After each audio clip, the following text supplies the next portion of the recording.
lacking natural resources, rose to economic superpower status on the strength of superior education and technology. Together with traditional scholastic realms, Japanese educational excellence is likewise nurtured in animation, games, and other modern fields. Higher education in Japan includes 5 major categories. Although most classes are in Japanese, many university undergraduate and graduate degrees are offered in English only. Japan's government supports expanded hiring of international students domestically, with the number of such persons employed here steadily increasing. One promising career option for international students is working at globally active Japanese companies. Living in Japan, with one of the world's lowest crime rates, is safe and pleasant. Japan's health insurance system provides advanced medical care at low costs. International students in Japan can live securely on their own. Japan's constitution guarantees all residents freedom of religion, speech, and thought. Today, Japan is host for approximately 300,000 international students from over 170 nations throughout the world. So please consider studies in Japan, seizing the opportunity to build an even brighter and more fulfilling future.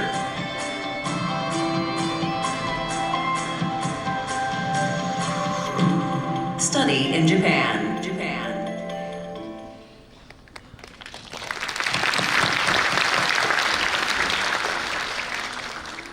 I think I have given you just a feeling of Japan. What does the country look like? So Japan creates the future.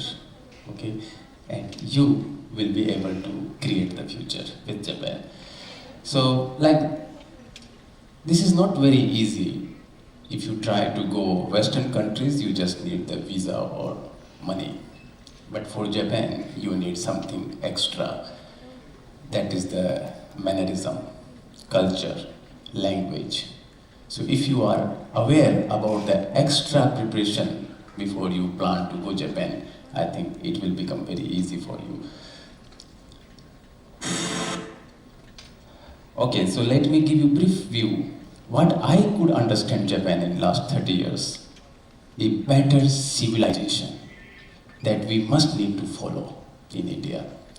So how we define a civilization? Wealth is distributed more evenly. Everyone is wealthy. No distribution, all are same. Crime and unemployment are very low. Okay, it should be very safe. Our society should be very safe. And there should be no unemployment. All should be happy. Environment is protected, that we should not have air pollutions. Still, I think it's a very big issue in our city or in this Rajasthan state. Air pollution is one of the major issues. The transport system are comfortable. Still, I can see our roads are not arranged. So we need a proper transportations for everyone. People are courteous and polite to each other. No angriness, never. Okay, no rough wordings. We should always be very courteous for everyone. So these are the symbol of civilized society that we need to learn from this country.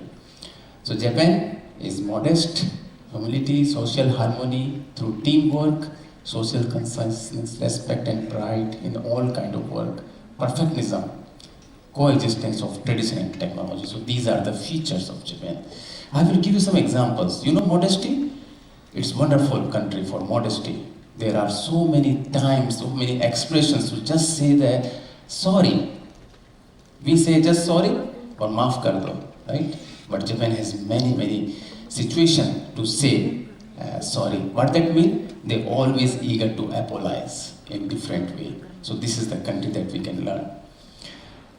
Japan respect and pride. This morning I shared that I don't know whether you learn or not from your schools that Japanese students always have a chance to clean their schools, their toilets, their classrooms.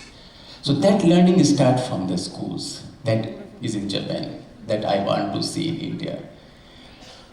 Perfectionism, you can see the melon is not so easy to transport. It's round, rolling. But we can design. So Japan has designed a square watermelon so it can be easy to transport. Okay, that is a perfectionism. Then, of course, population is increasing, we have less land, so soil-free agriculture, this is the concept for future. So Japan has developed a special parafilm, a film which is made up of different polymers. That film can be used for agriculture, so you don't need the land, you don't need the water, such things can be happen. Then we have a social consciousness. Every Sunday morning near my residence in Japan. So we engage, not cleaning our house, but going outside to clean the roads, to clean our society. So this is then the teamwork. Can you see this picture? Just before the earthquake in 2011, like March 17th and March 20th, just 1 week, the roads are back. So this is the teamwork, how we can do together. Then maintain the tradition is important with the future. So even you can see here there are highway which is inside the buildings to maintain the traditions. Can you see here? This is the highway inside this building. So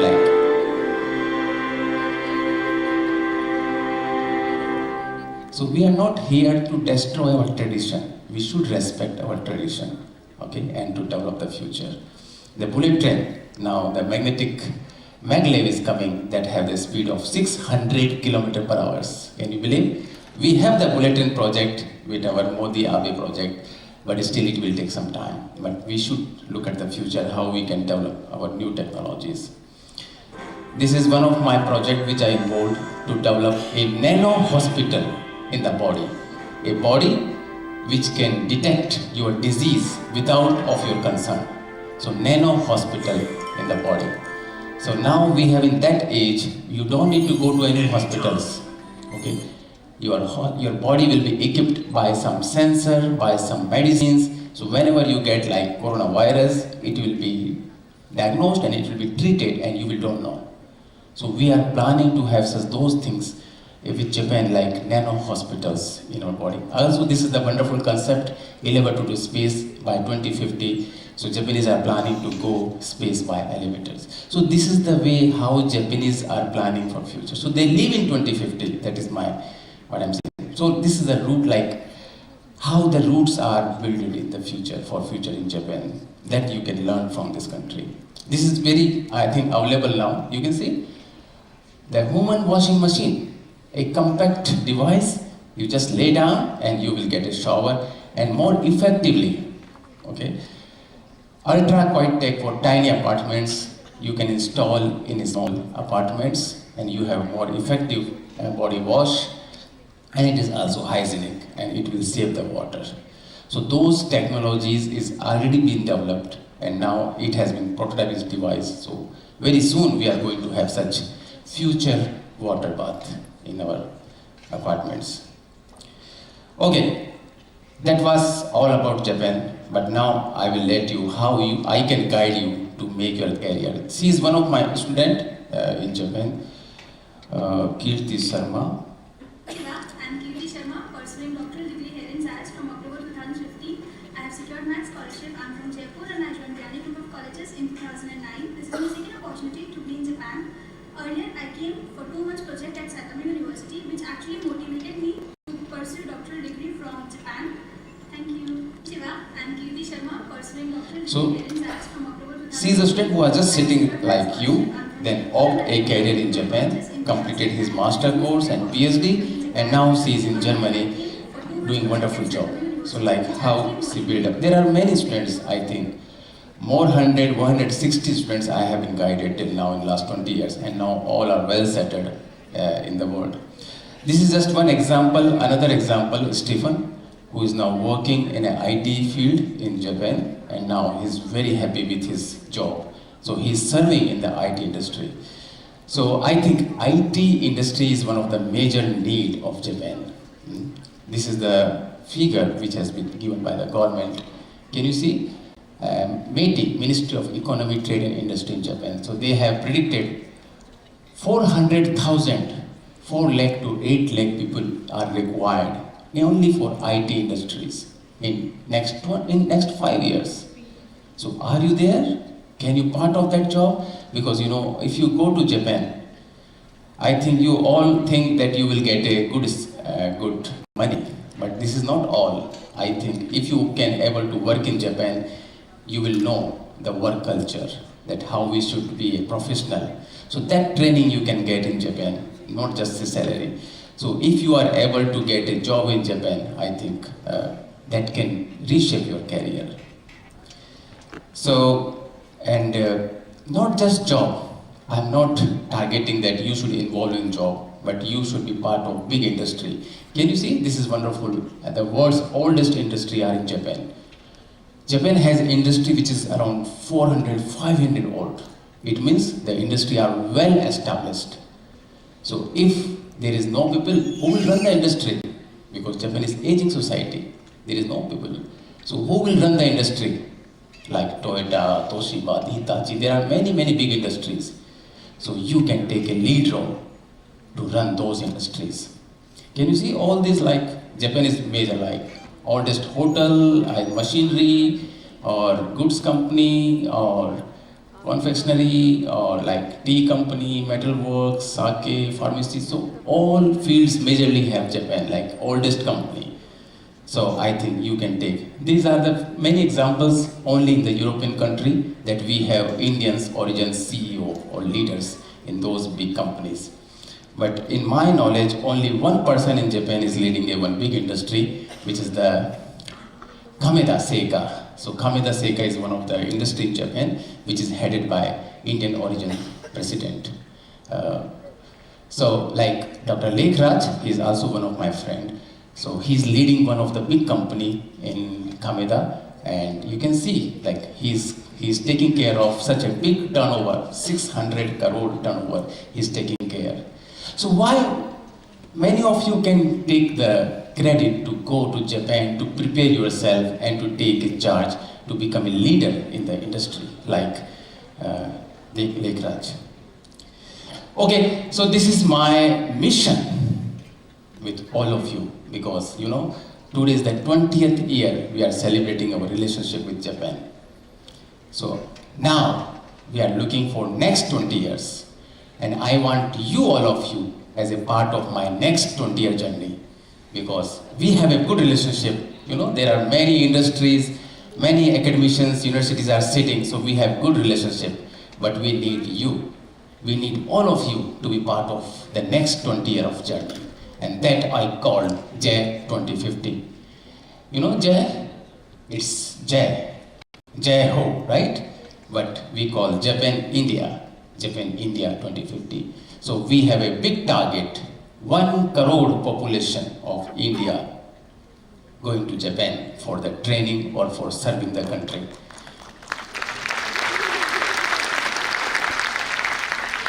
Because I'm a pure scientist, I'm an engineer, so I don't say what I think, but I have a right calculation, what I say. So my calculation is that India has 4,000 cities, major cities. Okay, in all the major cities, we can have a setup of preparing youth, language, culture, skills, and then sending 100 talents every year from each city. If we can calculate, we can reach this big target in next 25 years. So this is the vision which we are planning, but we need you. Without you, I will not able to make this target. So will you please join me? Jai 2050.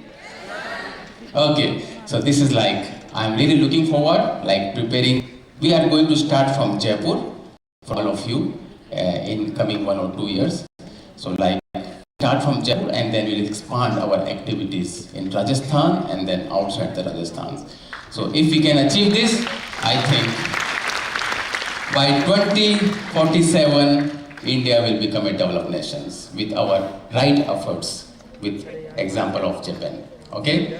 So take this as an example, and today we have lots of people from universities, from industries, from government that can help you to recognize that how you should redesign, reshape your career with Japan. Thank you.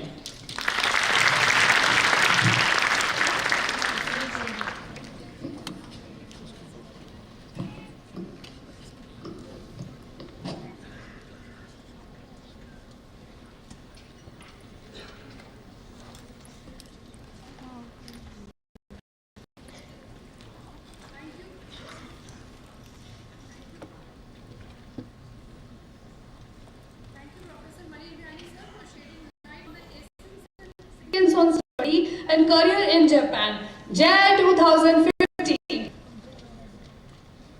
Moving further, I would like to invite our next guest, Vice President, Interactive Corporation Japan, Mr. Shoichi Yamada, to introduce his company. Please welcome.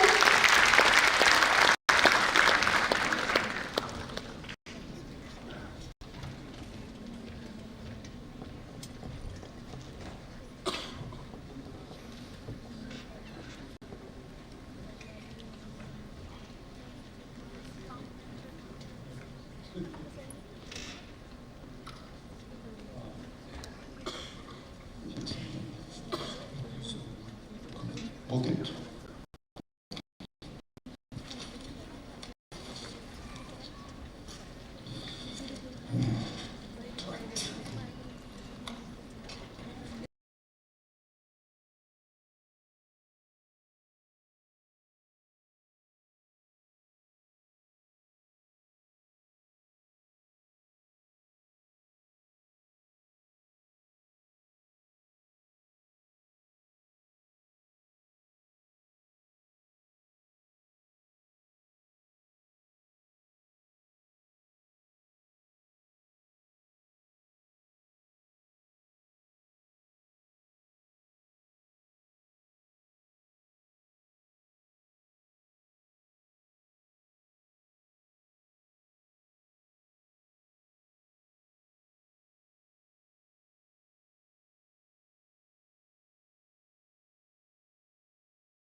Dr. Biyani loves Japan more than me.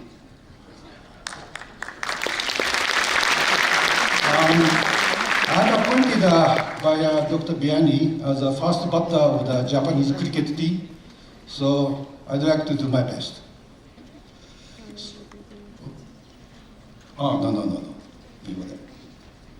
Okay, so I have not good memory, so let me read the text, okay? If you consider Japan as a place to study or work, I think it's important to understand not only modern Japan, but also its historical background. Japan has a long history, though not as India's. I briefly introduce the key events of modern Japanese history, covering about 150 years from Japan to today. So, as you know, until the mid-19th century, Japan was ruled by Tokugawa shogunate, led by samurai for about 250 years. This period is known as Edo. Towards the end of the Edo era, Japan was pressured by Western powers to open its borders and had a series of unequal treaties with them. After political conflict between Tokugawa government and a group of anti-Tokugawa samurai group, the ruling power of Tokugawa shogunate was returned to the emperor. So the left-hand side picture, it is said that this is kind of an announcement of the return of the power from samurai to emperor. So right-hand side picture, actually this is not a picture, picture, not a photo, but a picture. Meiji emperor. A new government was established by the anti-Tokugawa samurai group under the emperor's leadership. This is the beginning of Meiji era. The Meiji government aimed to transform Japan into a modern industrial nation with a strong military in order to stand on equal with Western countries. The new government adopted various political systems and technologies from Western countries. So policy changed from closed country to open country. During the Edo era, Japan is closed to foreign countries. only some ports are open, but entire Japan is closed. And the goal, new government goal is country with a military and economic strength. And the motto, Japanese spirit with Western knowledge and technology. We introduce Japanese Western technology. However, we maintain Japanese spirit, kind of a samurai spirit. So, then the Japan gradually increased its strength in economy and military. Japan also entered the global race for imperial expansion. Do you know imperial expansion? That colonialism, competing with Western powers.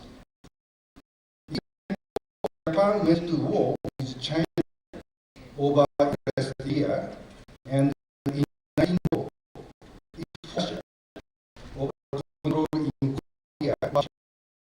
So this is the picture here, left-hand side, upper left-hand side, that the Chinese, but the Western people think that the image of Japan is like that, samurai. And China, fishing is that Korea, and in the middle, the is bear, the Russia, looking at the food. Then the image of the Japanese is like samurai, but actually, look at the right-hand picture. The military is rather modernized, westernized. So in the way photo is Russia, not the way Japan photo. And the image of the this war, the Russia is very big guy, and the Japan is a very small one. In front, behind that somebody is pushing the Japan to fight with Russia. Do you know who is it? It's Britain, UK, and behind that is American, So in this time that UK is felt that kind of a threat, worried about Russia, so that Britain would like to fight Japan with Russia. And at that time, Japan do not have a technology to build a big warship. So Japan spent a lot of money and buy this warship from UK. Okay. So in 1914, Japan participated in World War I.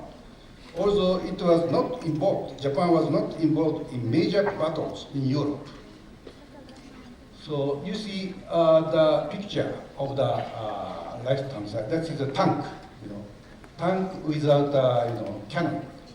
But it goes over the trench. Trench means that soldiers hide in a trench under the ground, and they shoot the gun. And airplane is firstly used in wartime, so that this time they drop the bomb by hand from the airplane. That's funny, not funny.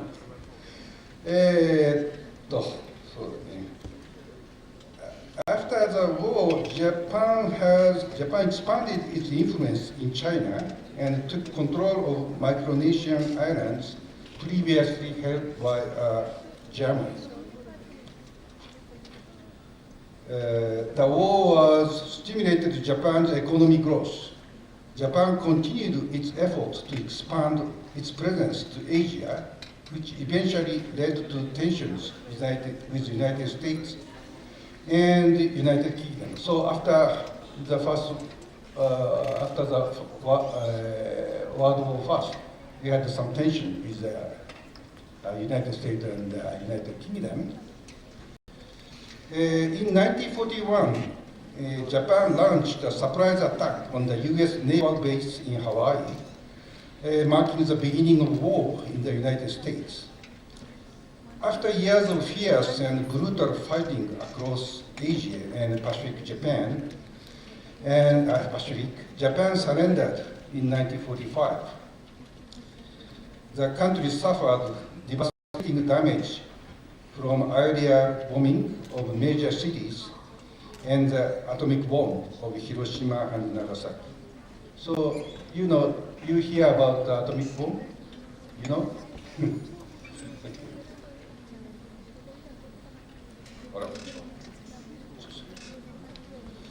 And meanwhile, during the Meiji era, large business with ties to key government officials was driving force of Japan's rapid modernization, industrialization, and militarization up to the end of World War II. The powerful business groups, you know the name Mitsubishi, Mitsui, Sumitomo, that's the three major conglomerates of Japan, but actually they established in a very old time, but the newest one is Mitsubishi. That is end of the era, but actually the Mitsui and Sumitomo is that started their business very old time.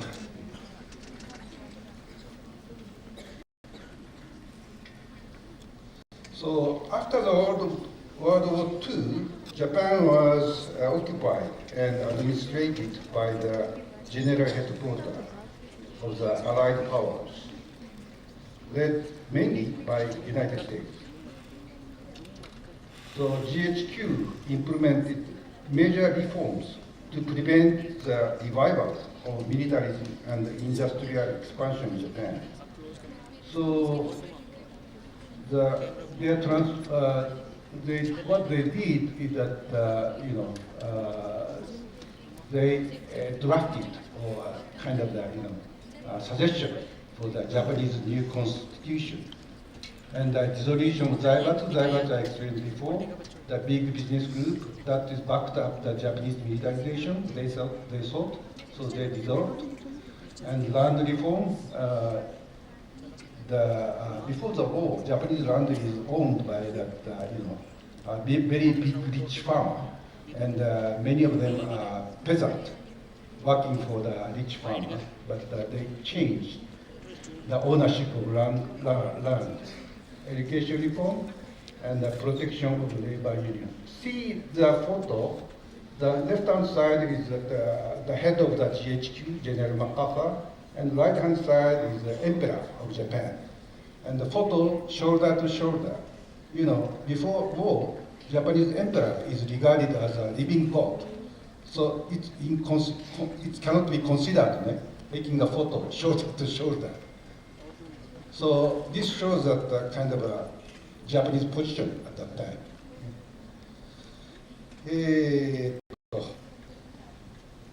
By the way, Japanese constitution declared that the country would forever renounce, abandon war, and would not use military force or threats to resolve international dispute.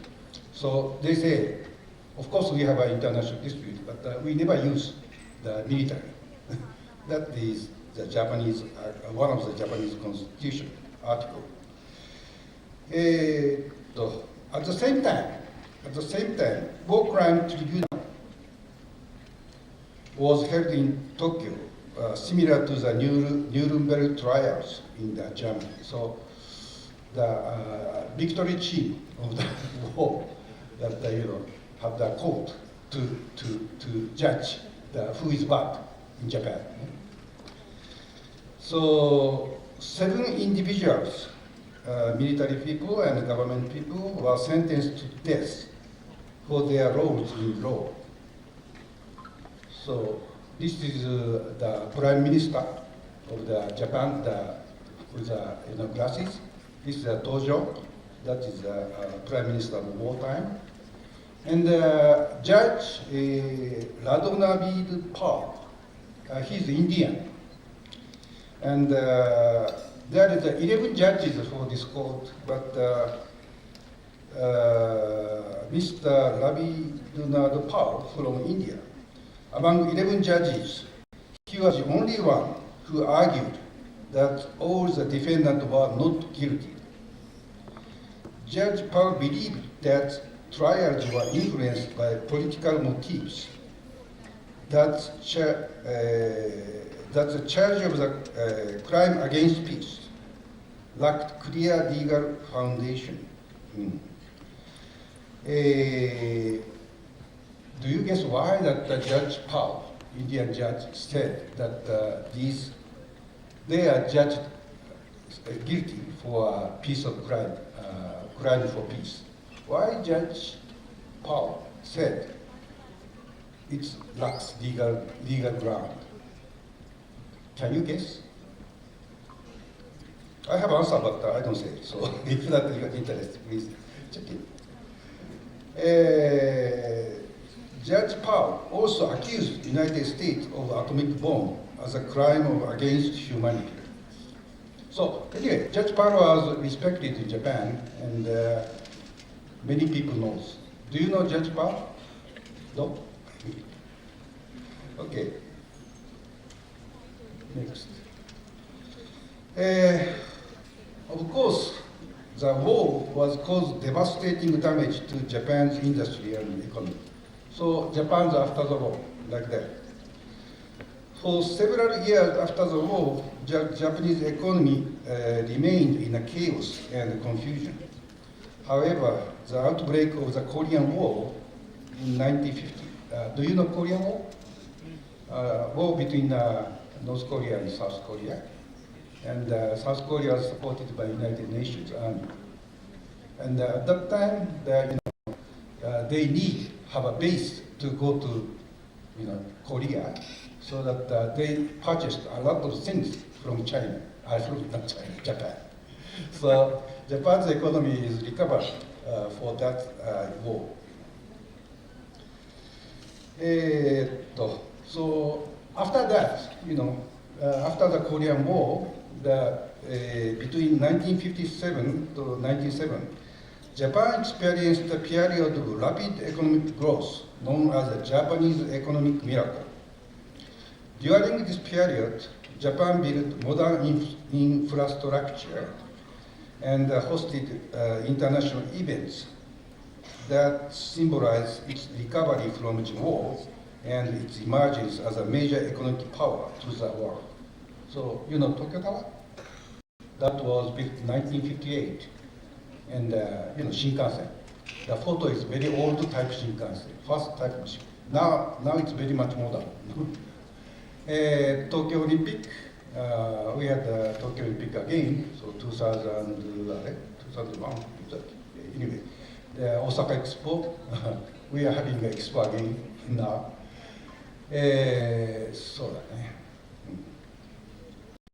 Okay.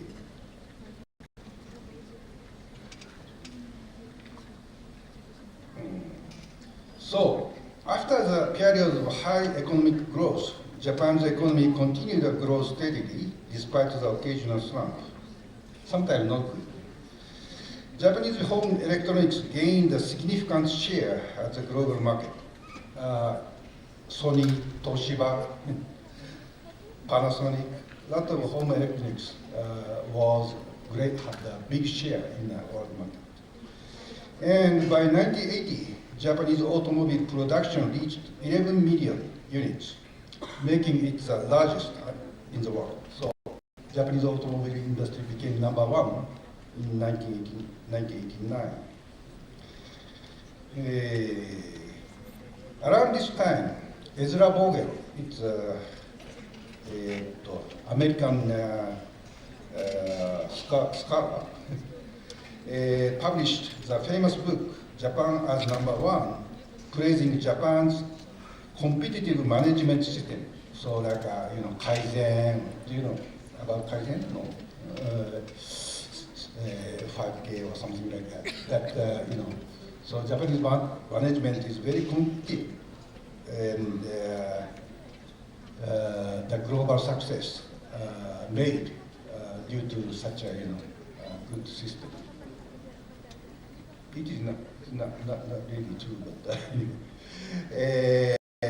from the mid 1980s, Japan entered in the economic bubble.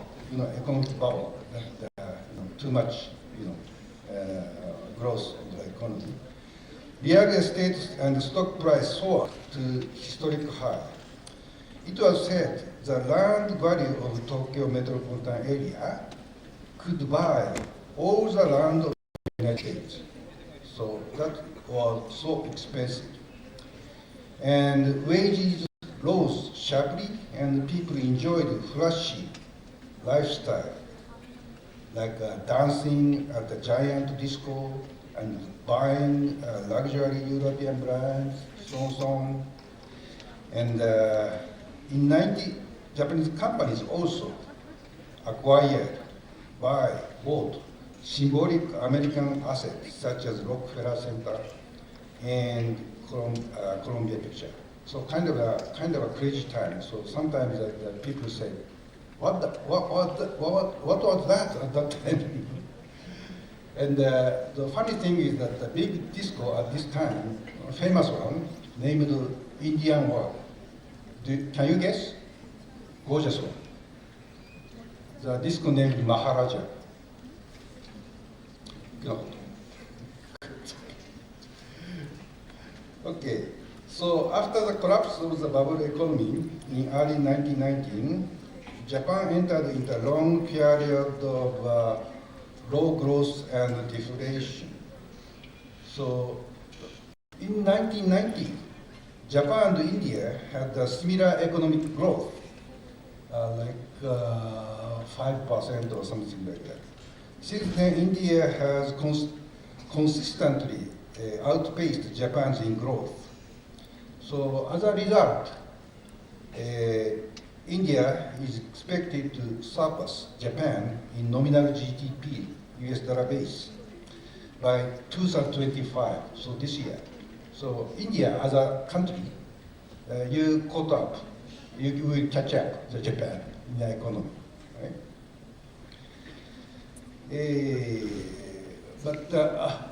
So the current challenge for Japan is that low economic growth rate, low productivity, declining industrial competitiveness, declining birth rate, aging population, shortage of human resources.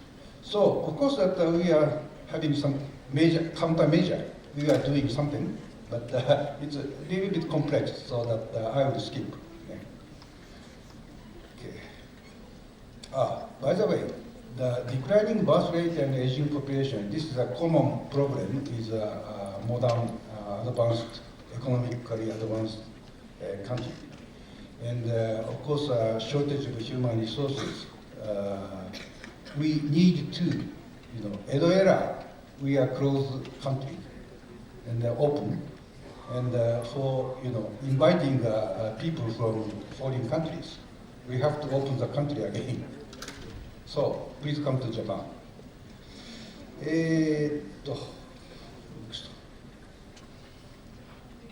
So Japan as workplace, Biyani sensei, Dr. Biyani explained already, so I don't explain a lot. So anyway, Japan needs international talent and workforce. We don't need, we will be having a shortage of the workforce and talent. And another reason, again, that the Biyani-san really explained, Japan still has world top-class technology in various fields. Of course, that the automotive still has good technology, and robotics, and automation, and advanced material. Some field, Japan has still world-class, top-class technology. And again, Biyani explained, safety and reliability to foreign countries. I said that means that these days that Western countries like Europe and the United States is getting a little, not generous to the foreign people, I feel. Again, this I explain.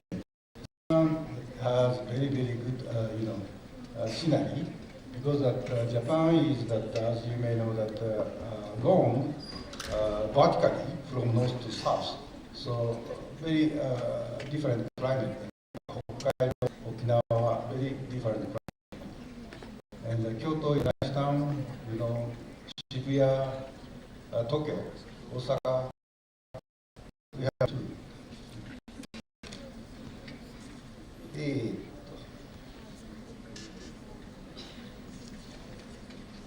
So, traditional culture that also Biyani-san explained, and pop culture, manga, anime with that same character. Oh, by the way, you know J-pop? Pop song, you know? Okay.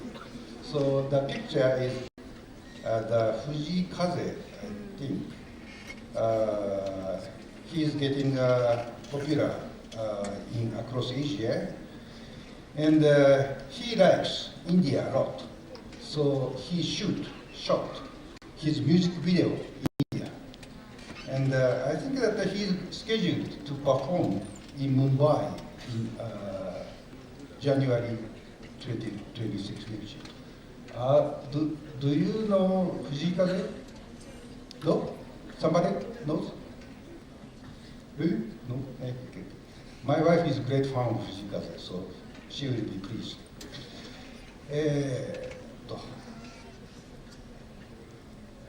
So, lastly, briefly introduce my company. Our company is a trading house. Basically,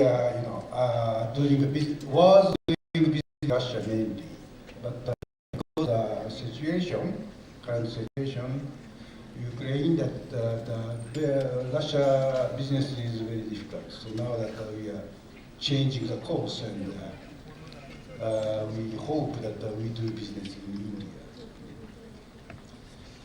Okay, that's all. Thank you for listening.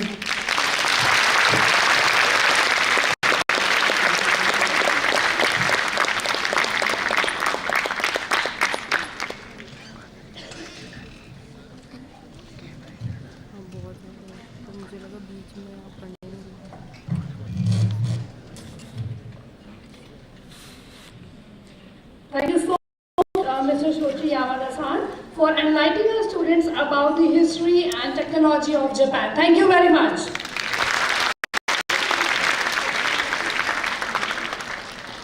So our most eminent guests have joined us. Again, I would like to request Director and Director Dr. Manish Biyani sir and Dr. Sanjay Biyani sir to extend a floral welcome to our Jetro team, Mr. Takahashi Suzuki, Chief Director General,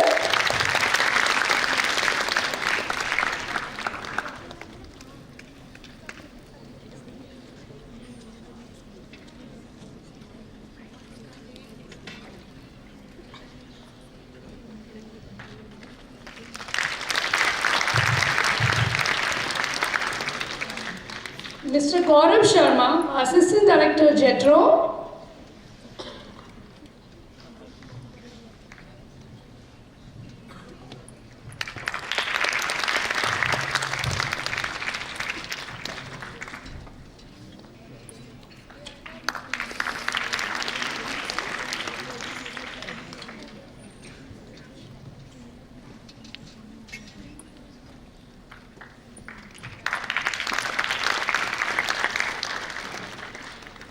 Mr. Hideki Asawa, Business Advisor, Jetro.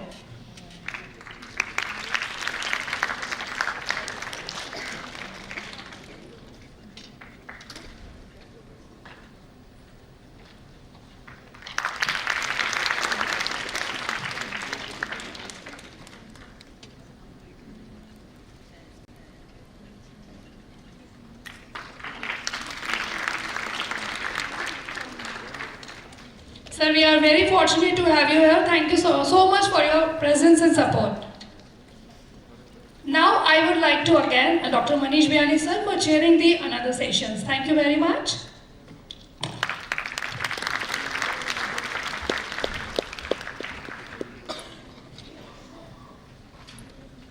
So thank you very much, Yamada-san, for giving an overview how a country can develop who has suffered from the World War in last 50 years. So this is a very wonderful example for everyone to learn from this country, that how a country can be developed in just 50 years. Okay, today we have many speakers, so I ask everyone to please utilize this time and be sincere to listen to all the speakers. Because I am not here to just give some address, but to plan your career. And I think you need to know many things, not just knowledge. The financial support, cultural support, and the knowledge that you should have. So we have all the speakers from different backgrounds. So next, I'm going to invite you, one of my close friends from JST, you know JST, Japan Science and Technology, a very big funding agency in Japan. Dr. Yuji Nishikawa is there. And he's an old guy, but he's very fond of India. I think he has visited more than 20 times, I guess, in India. And he's always encouraging young Indians to come to Japan. And he is continuously serving JST as an advisor to support all of you. So he's with us today. It's our honor actually that he's going to explain you what type of financial resources, because Japan is very expensive country. If you can compare, now India is also gradually getting expensive, but still I think Japan is expensive. I think those friends who have visited Japan can realize. So I don't want to bother you for financial burden. So here we have support. Because if you are connected well, I think we can find some support for you that government can help you to visit Japan and to develop your career. So today we have, is it online? Connected? So Dr. Nishikawa will introduce you JASO.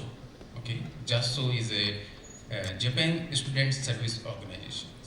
So I think many of our students who are in Japan are supported by JASO. They give the financial support to start your education, higher education, master course or PhD course. And then also we have JST.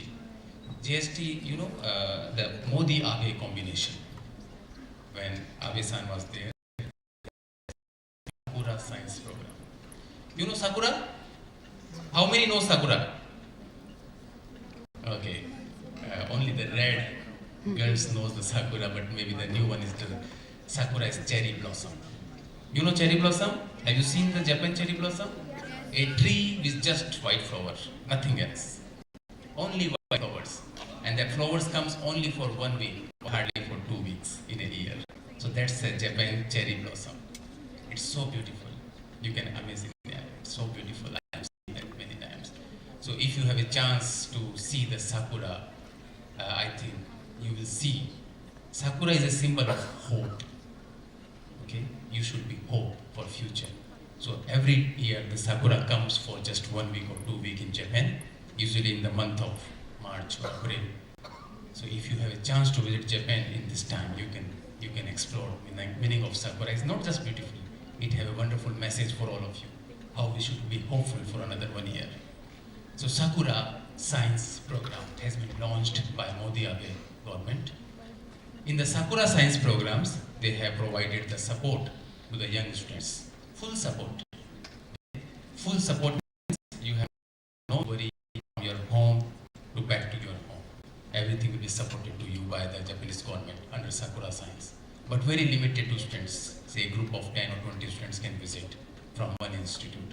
So Sakura Science, he will introduce you Sakura Science today. Nishikawa. But I encourage those who are able to support from your family background, because those trips should not be limited for funding. Of course, it is limited for few, But those who can support easily, or those who have a strong background, financial background, family background, they should utilize their money and they can explore the country without no such financial support. Okay? Not yet? Okay.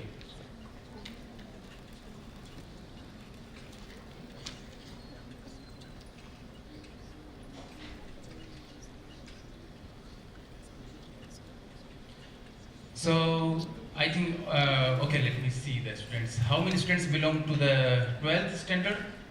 12th standard. Okay, so you all are about to go into design your future, okay, higher education in universities. So I encourage all the students to engage in learning Japanese first, before thinking to go Japan. So now we have provided the support in Japan, in India, in Jaipur also, that you can be part of the Japanese language. So please take good initiative to learn Japanese before you plan. Nishikawa-san, konnichiwa, 聞こえますか? あ、こっちも聞こえます。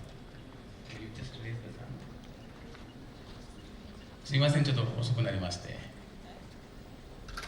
じゃあ今から20分ではい、よろしくお願いします。もしもし、聞こえますか？Can you share the slides?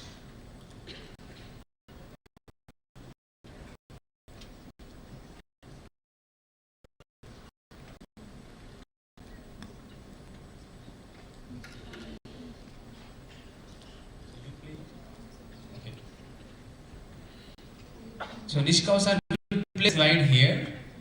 Is it okay?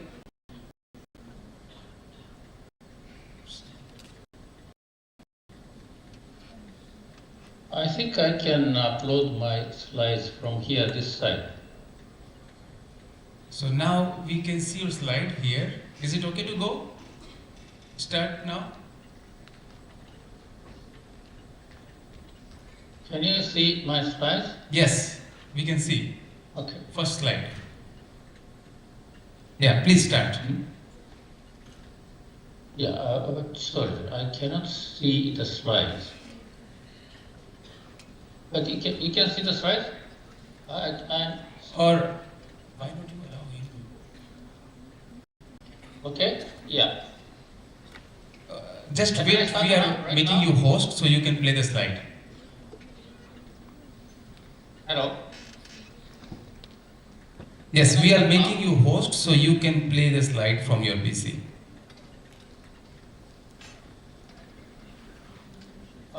Sound is not so clear from your side, so, but anyway, let me start. Is it okay now? Am I audible to you? Yes, we can hear you. Okay. My name is Yuji Nishikawa of the Japan Science and Technology Agency. Yes. Distinguished guests, organizers, and audiences, thank you very much for having me here today. Today I just talk about a little bit about our programs, and also I'm going to talk about the program of JASO, which is on scholarship program of Japan. So actually, I worked in New Delhi for 3 years, since 2015 to 18. And I visited this place, I think 2017. We had a big event at your college here. So I'm very happy to come here online again. So, my slides is not visible to me. Hello? Yes, Hello? Nishikawa-san, like you can see. If you stop sharing your slides, then I can share my slides from my side. You stop sharing your slides from your side. I'll share my slide, okay? Yeah, this is, I think I can use it. All right, already it is okay. And okay, this is, okay, can you see now? Okay. Something is wrong, no? Oh yeah. Can you see the slides? Yes, we can see the number 1. Okay, okay. JST is running a Sakra program called Sakra Science Program. Sakra Science Program. This is a short-term invitation program to Japan from all over the world, including India. So JST just comes under the Ministry of Education, Science and Technology of Japan. And we are implementing agency and promoting research and joint research program, and as well as human resource development in science and technology. So we have Sakura Science programs. We started this program 10 years ago, 2015, when I first was based in New Delhi. We visited the DST, Department of Science and Technology, and also Ministry of Education, and then we started this program. So this is a short-term invitation program. We have 1, 2, 3, 4 courses, course A, B, B, C, D. I think this is, we can explain later. But we have anyway, this is the invitation program, and then you can come to Japan almost free of charge and enjoy Japan. See. So this program we have been doing for the last 10 years, and we have already invited more than 4,000 young people from India alone, and then 44,000 from globally, from all over the world. So this is a number, from mostly from 42.3% from Southeast Asia, and East Asian countries 38%. So mostly from Asian countries. So these are the numbers every year, how many people were invited. So maximum time, it was 2018, 7,082 people was invited to Japan from many countries, including India. So this program, purpose of this program is to support development of talented human resources from overseas who have potential to contribute to innovation, science and technology.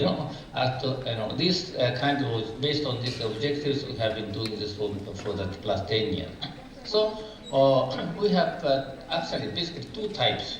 That is, one is open application type. This is, you have to find a host organization, host school or host universities, host research institute in Japan.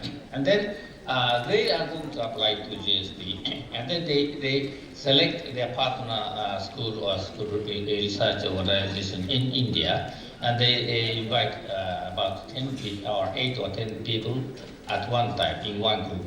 And then JST will provide the financing, financial support, almost 100%. That is round-trip airfare and transportation in Japan, food and accommodations are provided by this program.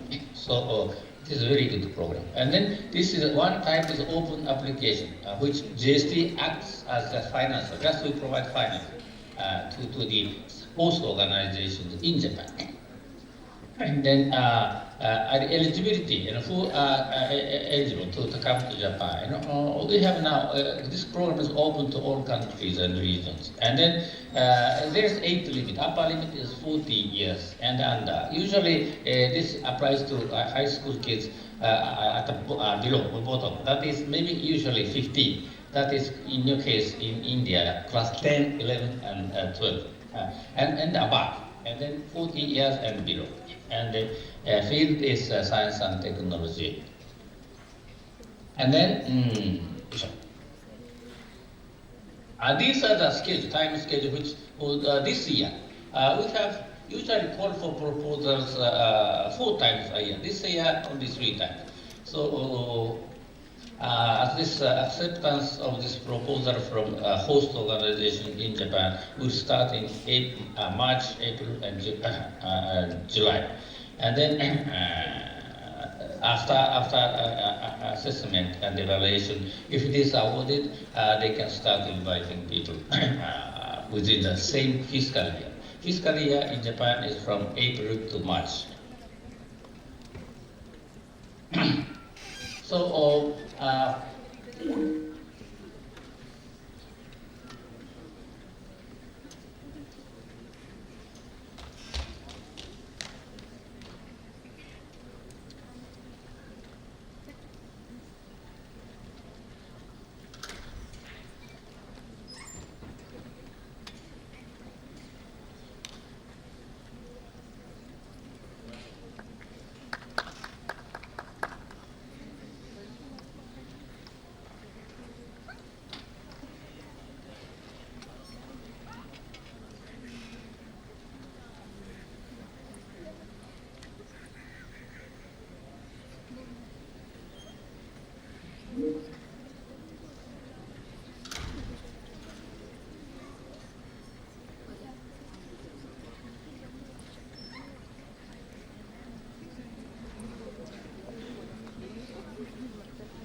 till he connect back, let me share. So he just introduced you Sakura Science program. There are many like A, B, C courses are available in Sakura Science. So a group of students like 20 or up to 40 can visit together Japan. Okay, you don't need to worry for anything from visa to tickets to stay. So I will provide those informations to your schools, to your teachers. So be in touch with your teachers to know more about Sakura Science program. So once you know, then you can plan with your teachers to make a trip to Japan in your school life. So please explore. Now Google is there. You can search Sakura Science program. Okay, it's very easy to search for you. So just go and today and take your homework to visit Sakura Science program, the website, and you can explore and then select which category you fit and when the deadline to apply with your schools, so you can engage to involve in Sakura Science in upcoming futures. Okay?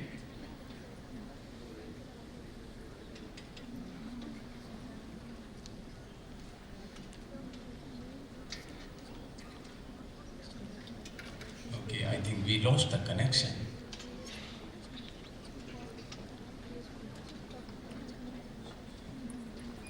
Oops, fortunately.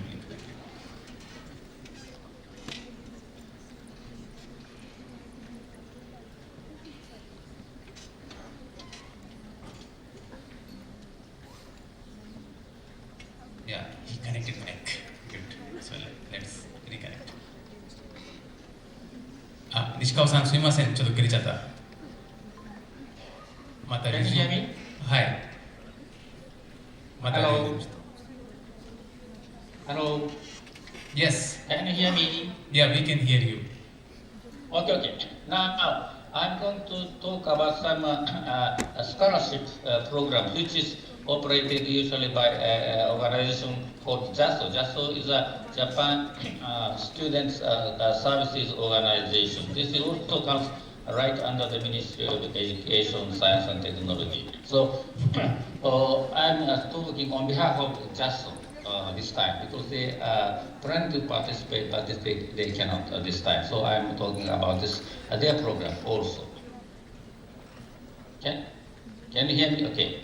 So we have this as first of the top program or scholarship program is what we call Japanese government scholarship. That is mixed means Ministry of Education, Culture, Sports Science and Technology is mixed in short. We call it in short.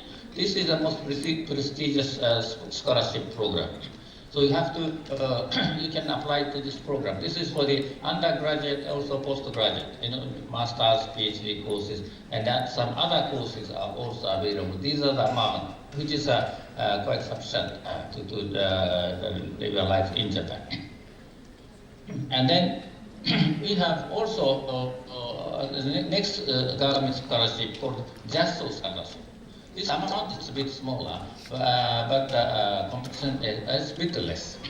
Mixed scholarship is very competitive program. So this is JASO scholarship applies to undergraduate and then Japanese language institutions program. So and then also student exchange program. These programs also available. So you search for this JASO website. You will find all the details of JASO website.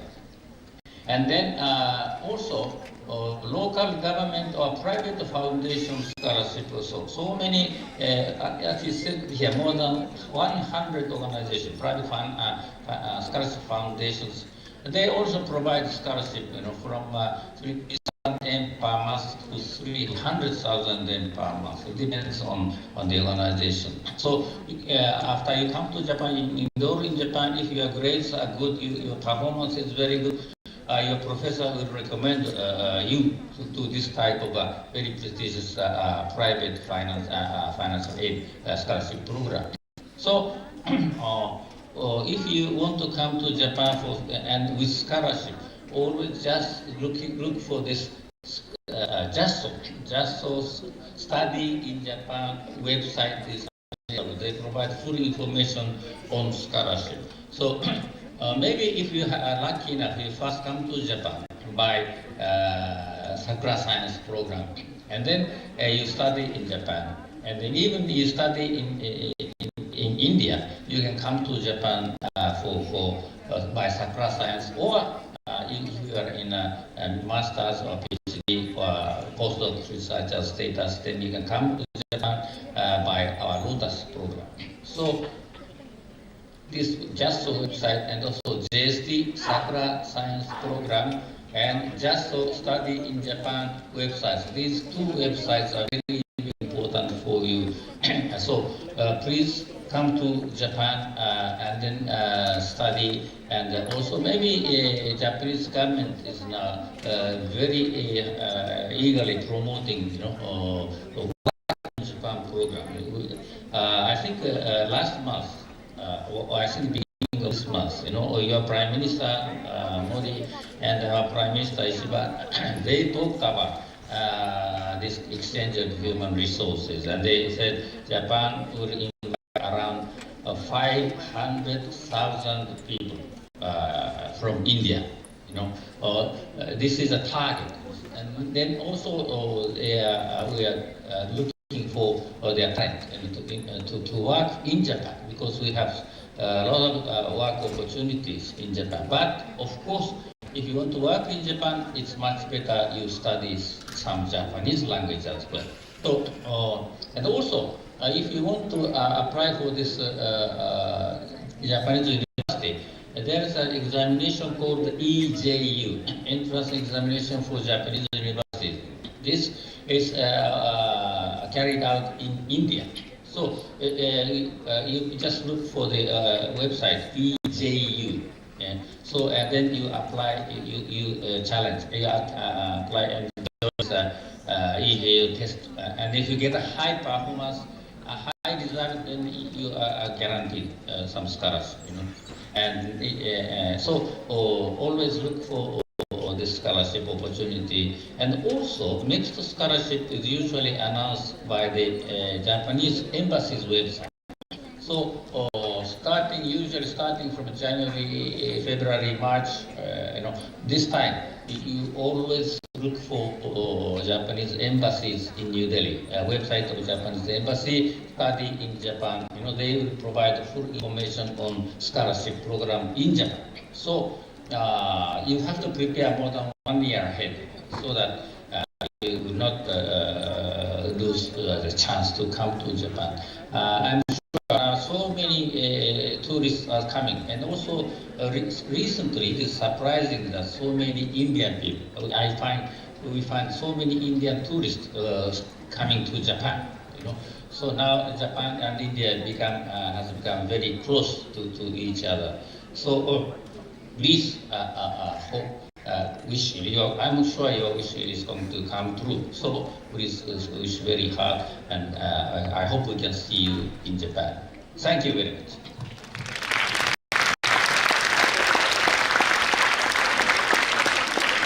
Yeah. Thank you very much, Nishikawa-san. I think all the students will take the two important keywords today: JASSO, JASSO, and Sakura Science Program. So please go and take your homework to Google these two keywords and get more knowledge. So I appreciate again Nishikawa-san for your time and for connecting us and to addressing our students. Thank you so much. Thank you. Don't worry, Zemas. Thank you. Okay, let's move on, because I think we are very behind with the time. So I think I've given you a flavor first to understand about the culture or about Japan. Then next, we have given you flavor about like the financial from Japan. And now I would like to give you a flavor of science or education, what type of science and technologies in Japan.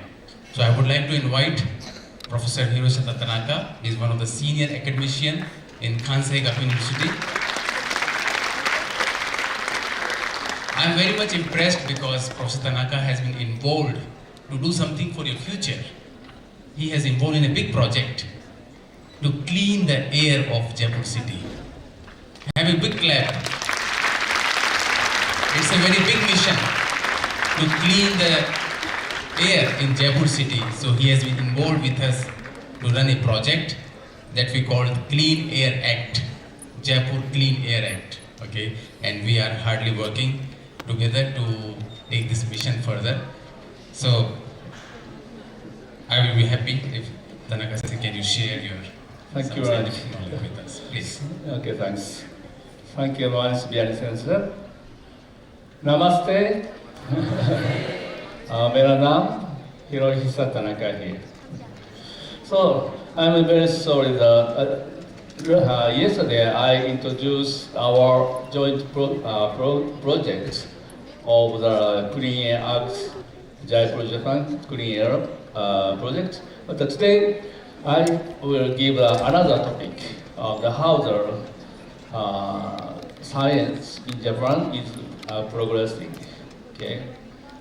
Okay. Thanks.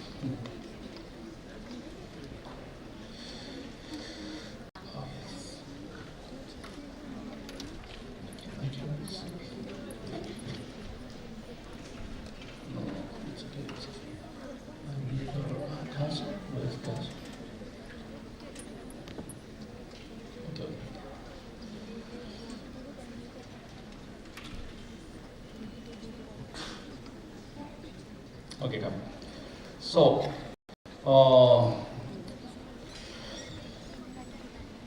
good morning, everybody. And tiny atoms, big surprises. That are still my topics. So let's discover them together. And my name is Hiroshi Tanaka, and I'm from Kanshigaki University. Today we will explore the atomic world, tiny, invisible, and full of surprise. Using one of Japan's most advanced research facility, so-called Spring 8, we have uncovered the phenomena that were once imaginable. So through the science, we can now see the fact was hidden and discover the wonders of the atoms. Today, I'd like to talk about one example of this previously unknown secret of the oxygen reduction reaction that occurs in the electrode catalyst of the fuel cell. So I'll start by introducing the completely conventional fuel cell vehicle challenge that don't use precious metals. So direct hydrogen fuel cell, so-called DHFC, uses an anion exchange membrane to supply the liquid fuel, hydrogen hydrate. So, typical fuel cell vehicle cannot run without using 50 to 100 grams of the platinum. So, this means that no matter how the great technology is, it is not become widespread due to the resources constrictions. So with this in mind, keep in mind, we are designing the fuel cell which are expected to become more widespread in the future. So number one, no platinum group metals are used, so that no resource problems. Number two, use liquid fuel that is easy to handle and has a high energy density, about 1,500 times higher energy density of the liquid compared to the hydrogen gases. So number three, delivers high output suitable for the automotive applications. So let's talk about the PGM-free alkaline fuel cell vehicle as an example of making a dreams come true. So, the new type of the fuel cell, the research of the new type of fuel cell, that the potential to eliminate the use of the platinum. So, did you know that the fuel cell is reverse of the water electrolysis? You know? Yeah. Right hand, if you know the reaction of the fuel cell, the reverse of the water electrolysis. Okay. So when direct current is passed through the water, and by the electrolysis reaction occurs, producing the hydrogen and the oxygen.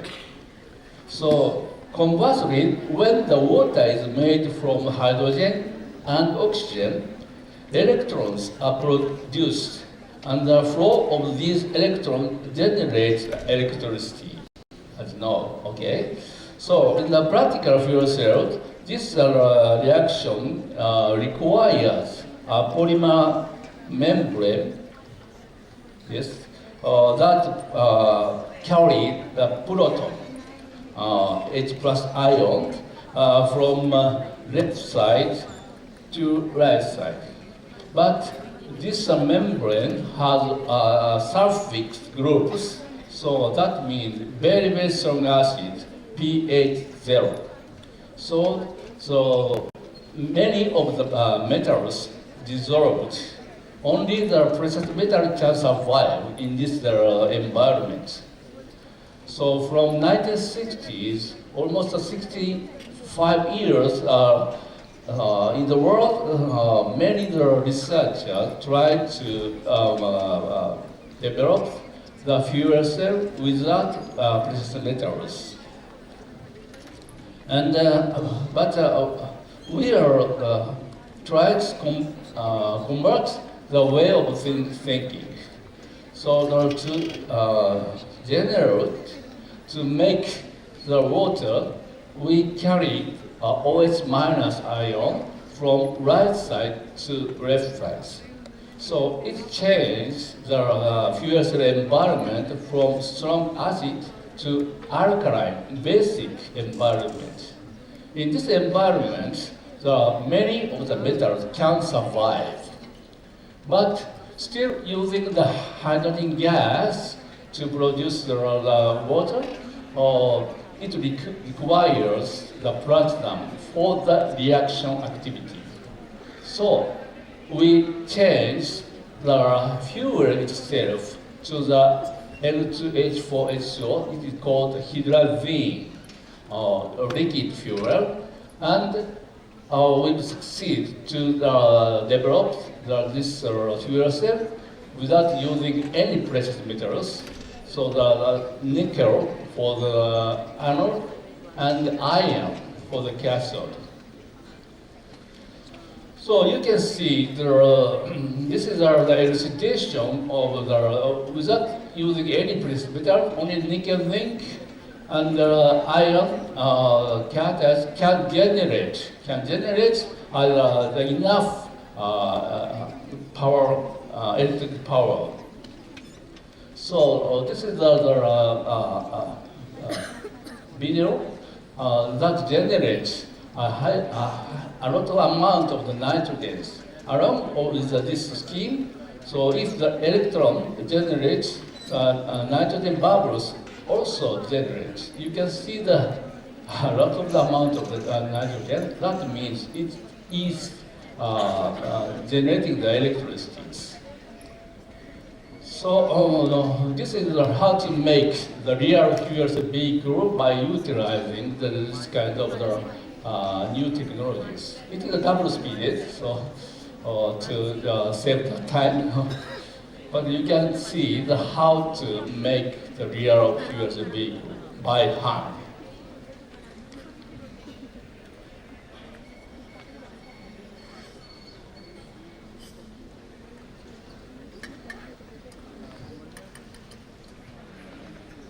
Okay, then we do the running test. at the campus in the spring age. I drove this car, but I was so suntanned, but the camera cannot detect my face. Okay.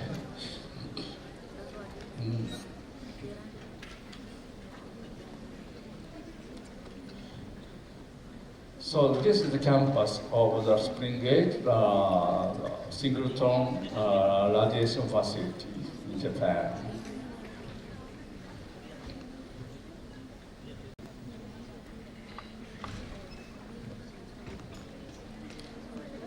Okay. So one of the first fuel vehicles that use no platinum group metal has been successfully developed. But there is a big issue. So mysterious deterioration occurred at the target durability but not achieved. So fuel cell has an anode that electrically oxidized fuel and a cathode that reduce the oxygen. So today I will tell you about the hidden nature of the previously unknown chemistry of the cathode. So we utilize the analytical method. How do you observe something that cannot be seen with the naked eye? So this Japanese ninja shows the example of how to detect. So he teaches us. Ninja throws one stone in the pond. If there is no enemy, the pond generates the waves. So waves disappear and naturally wave dispersed and naturally disappear if there is no enemy. There is enemies, you can see. So that the wave generated by the stone reflected by the enemy. So the enemy's body is very big. That reflected wave is also strong. And the enemy is tiny, the reflected wave is also tiny. So from that kind of the reflection of the wave, that ninja can observe how many enemies and big enemy or tiny enemy, or how far he is hidden from the center of the wave. That kind of the technique to know invisible things. So our technique examines is just the same thing do at atomic level. So we irradiate very strong synchrotron radiation to the specific atom. In our case, this is platinum. So it generates the electric wave and reflected the neighboring atoms. In our case, this is the oxygen. And these two waves generate the interference waves. So through the mathematics calculations, we can know the weights means heavy elements or the light elements, and the numbers and the distance of the surrounding atoms are revealed. So this is the atomic level structural analysis can be possible. So with sophisticate and develop this optical system, high energy resolution, fluorescent detection, X-ray absorption spectroscopy at beam 11XU in Springate. So by selecting the partial fluorescence, a very high resolution spectrum platinum L3H, you can see can be obtained. So using this setup, we did the precise analysis of the fuel cell cathode. So we will talk about the reaction scheme of the cathode. So cathode means oxygen reduction reaction, so-called ORR. So in the acidic solution, you know, there are 99% of the fuel cell in the world was operated in the acidic solutions. So the ideal reaction is a 4-electron reaction. So from oxygen produce the 2 of the hydrogens. But many of the catalysts not used to perform generate 2-electron 2-step reduction. Generate intermediate species of the H2, hydrogen peroxide, and this peroxide also reduced to 2 electrons and produce 2 molecules of the hydrogen. And in the alkaline solution, it is explained in the textbook. 4-electron reduction is like this, generate 4 OH minus ion. But it explains this kind of 2-electron 2-step reduction. It generates simultaneously HO2 minus and OH minus. And then again to 2-electron reduction, it generates 3 OH minus and totally 4 OH minus. But we wonder, or we doubt this explanation, because even the one reaction to electron reduction, it generates different species. You can see OH minus, O atom, O ion should be by valence 2, minus 2. But HO2 minus, that means this oxygen ion is minus 1 valence. So different valences species can generate together. Can you believe? No, I don't believe. So the idea of the 2-electron reduction of molecular oxygen is in alkaline environment simultaneously produce valence minus 1 minus ions is unacceptable for us. So we tried to defeat this kind of nature reaction. As I told you, almost 100% of the fuel cell vehicle was operated in the acidic solution by using the plasma, 50 grams of 100 grams. And we are doing the very special research in alkaline solution and platinum-free, without using the plasma. So we experience killer substance are generated during the fuel cell reaction, mysterious one. So we want to know, even this rare condition, it generates the similar substance. So first step, try to observe.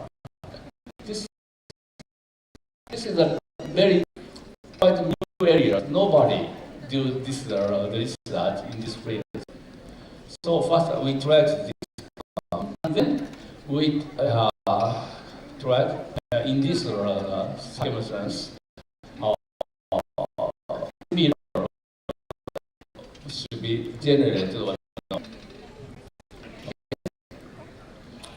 So we did a very precise analysis. Maybe it's too much difficult for you to understand, but just get a feel how we do the research. So this result we compare in the two conditions. This is with nitrogen, that means without oxygen, and this is a baseline. And then we put oxygen do the same thing. We compare the phenomena between two, so we can understand how the oxygen reaction occurs. Okay, so we compare the various potentials of the surface of the platinum, and it reveals in the nitrogen conditions there are only the four conditions: pure platinum metals, platinum with hydrogen, platinum with OH, platinum with oxygen atoms. But in the with the oxygen, it has a new PTOO minus species. So in alkaline solution, molecular oxygen also was observed during the almost entire oxygen reduction because PT4, you can see from 0.94 volts to the 0.3 volts, something like that. We did know that the intermediate species named the killer substance we can observe even on the platinum surface in alkaline environment. Not only the iron catalysts, but also on the platinum surface they generate. So next we investigate a similar experimental in the acidic solution.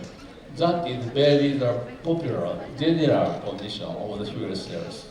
And maybe I skip the details.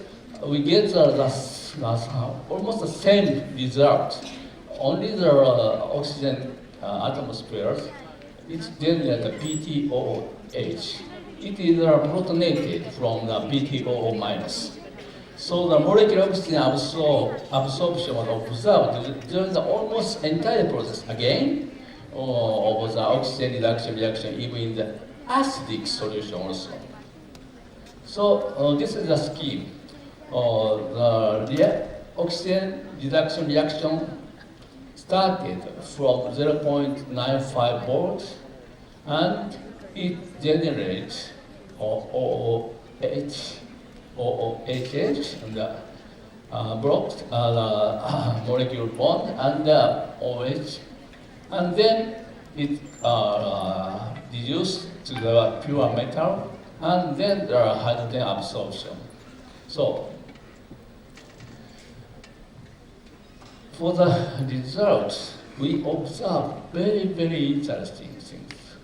You can see, starting from the oxygen molecules, one electron reduction, it generates superoxide anion, OH minus.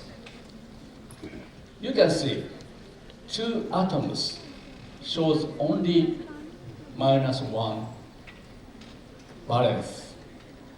That means each oxygen atom has a valence of -0.5. Can you believe? No. Electron has a -1 valency. So how do they get -0.5 valency? That is the question. And one more electron reduction, it changed to -1.0 and get to more, totally 4 electron reduction, it reached to O2 minus. So, this is very unstable and very short lifetime. So, in the history, nobody can detect this kind of unstable species. So this unstable species means super high reactivity it has, So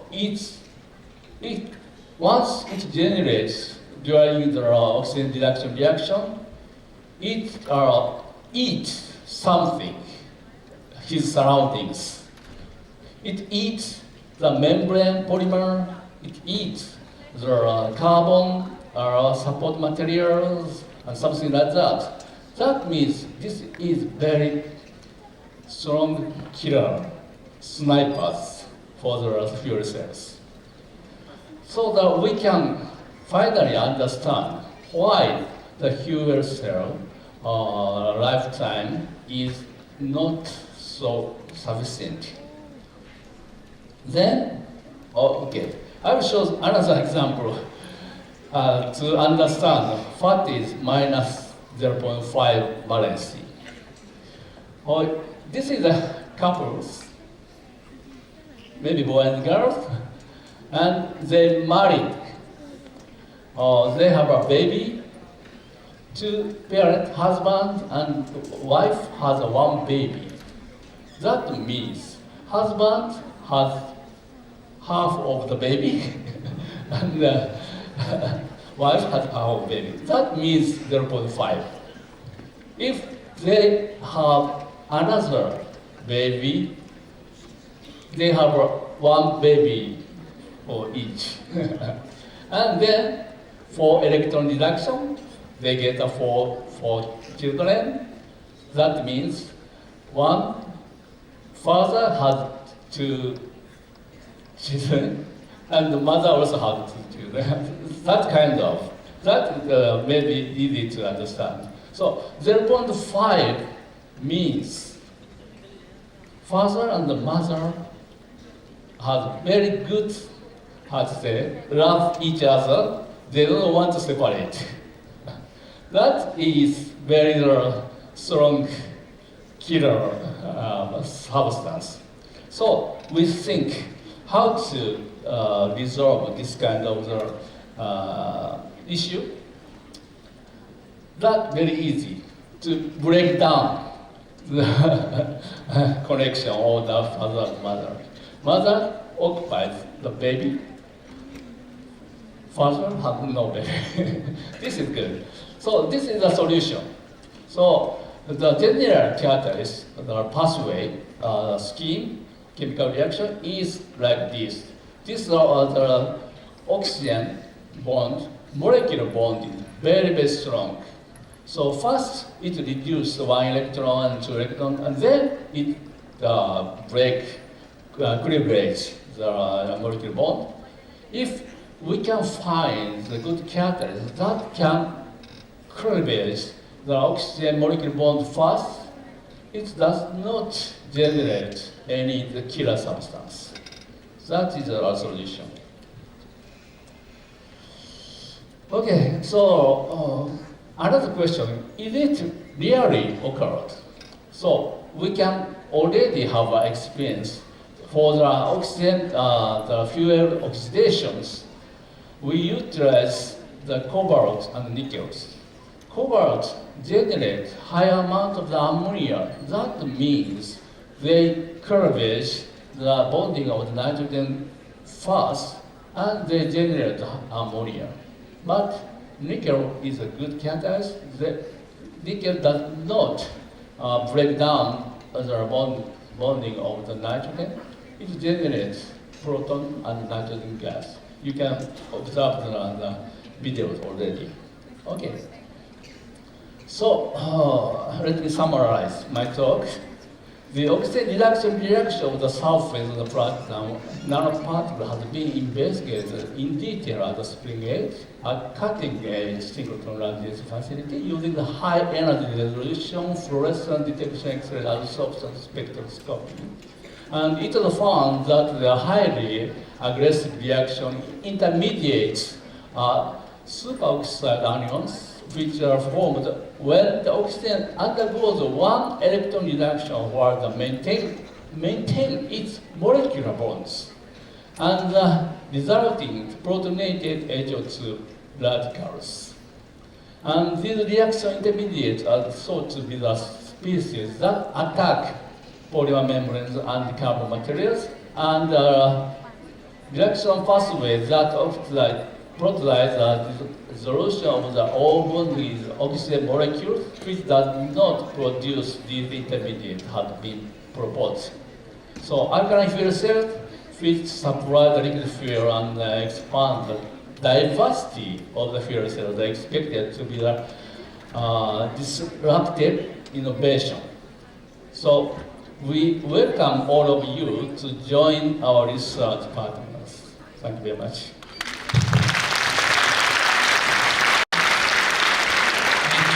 Thank you very much, Tanaka-sensei. I think it's a very advanced scientific flavor to all of you to understand what type of automobile technology we should have in the future, especially the fuel cell technology, where we can engage in the research and the commercial applications.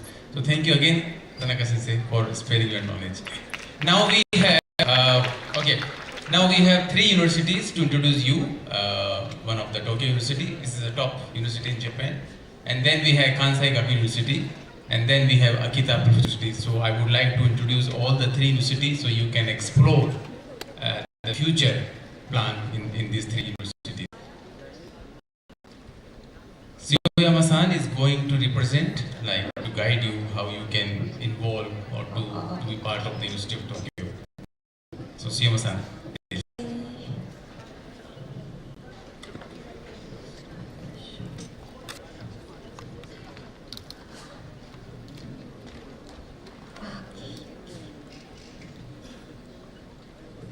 Good morning, everyone.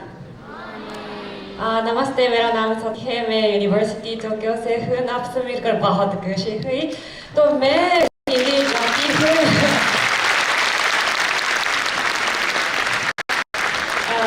क्योंकि India Bharat में education लिया और काम किया भारत में। And I can't speak Hindi a very long time. I want to stop. As I said, that I like as an exchange program student, I went to Banaras Hindu University and then experienced. And I also worked in Gurgaon for 2.5 years. And I visited many places in Japan, many places in India. And then I'm learning Bharatanatyam, so I'm really fond of Indian culture. Okay. So I want to talk about 3 topics. First, about studying in Japan, second is U Tokyo, and third is English medium courses in U Tokyo. So I want to ask you, how many here, how many students are from grade 12?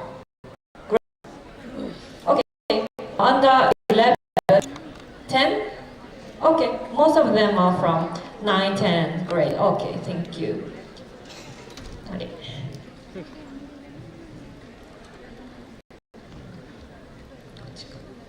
So I want to skip these parts because already Mani Sensei already talked about it, and then I want to use this part because I just wanted to say that Japan has the technology and the discipline to maintain the technologies. So one of the remarkable points when studying in Japan is the living cost is very reasonable compared to US and the UK. So I have to make an excuse. The rent this amount, 90,000 rupees, is in the rural area, or if you stay in a hostel in university, it is affordable. However, if you stay in a central Tokyo or city area, it's not that much, twice or double costs. And then studying Japan is cost effective compared to other US, UK, and other English speaking countries. So, but I want to ask you that how many students here are interested in studying abroad? Okay. I'm happy to see here. And then about the scholarship, already Nishikawa-san talked about it. I want to skip it. And then one of the remarkable point, again, is student visa. Compared to US, UK, it is very easy. Once you enter, get a certificate from university, you can get a visa very easily. And then most of the process, important points are done will be by university admission office. And then, okay, if you think there are less Indian citizens in Japan, no, there are 51,000 Indians in Japan. And then I saw a very interesting statue in Edogawa-ku in Tokyo here. Gandhiji statue is in Edogawa because in Edogawa area there are many Indian communities. And then between Japanese and Indians, good relationship. That's why they made this statue. And then even you can find Mitai Wala in Tokyo. It's really good. So next point is U-Tokyo. U-Tokyo is one of the oldest Japanese university in Japan. And then QS ranking is almost keeping around 30. And then we have 30,000 students. And 1/6 of them are from international students. And then 80s are from India, and other South Asian students are also studying in U-Tokyo. And we have 3 campuses. Kashiwa is in the Chiba area, and then Hongo Komaba is located in central Tokyo. So once you come to U-Tokyo, you can find very beautiful scenery and architectures because it is an old university. But if you go to Kashiwa campus, you can find a very high technology laboratory. It's a very clean area. And then we have measured the international village like a hostel near Komaba campus. So you don't worry about the residents. So we have a South Asian community. And then I went to school festivals in May, and then I found Indian panipuri and sell to the Japanese. All right. So sorry, it is a little bit small size, but for I want to talk about the tuition fee. 300,000 INR is one year. So this amount is very cheap. And then national university and the public university give the same amount. But if you want to go to private university, this amount will be double or triple. Okay. So next is U-Tokyo programs. We have 10 faculties, 15 graduate schools. But we have only a few English medium courses for undergraduates. So there are very few 12 standards I want to skip courses. I want to introduce newly launched programs in 2027. So College of Design will be launched in next 2 years.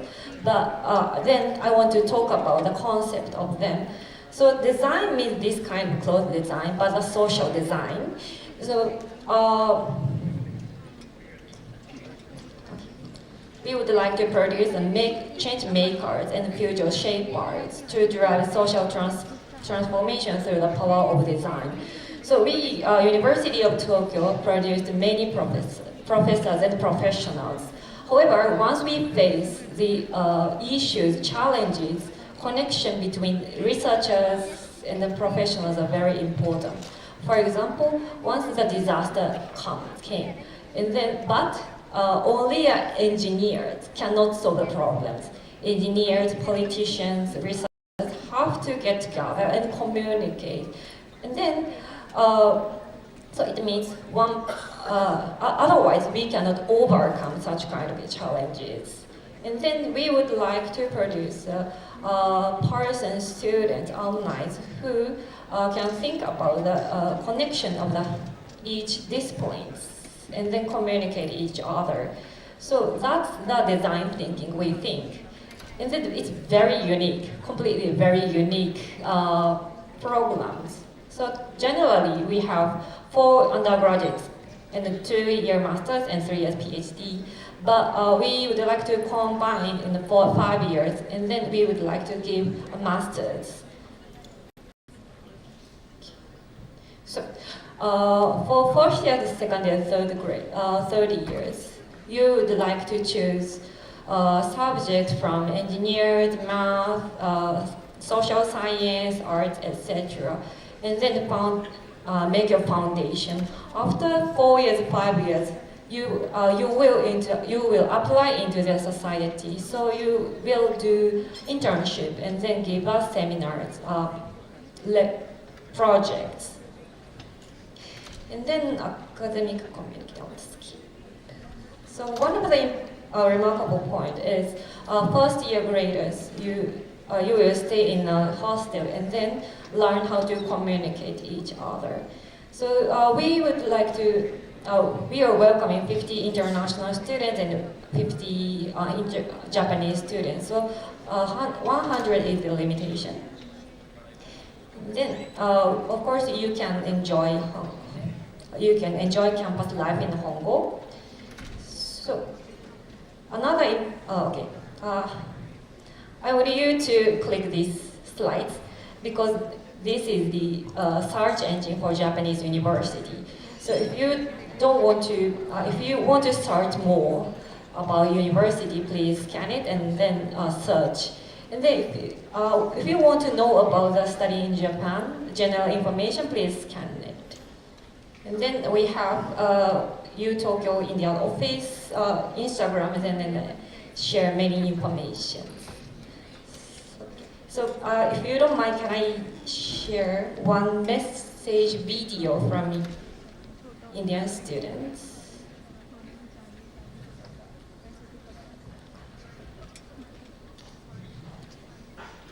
Okay.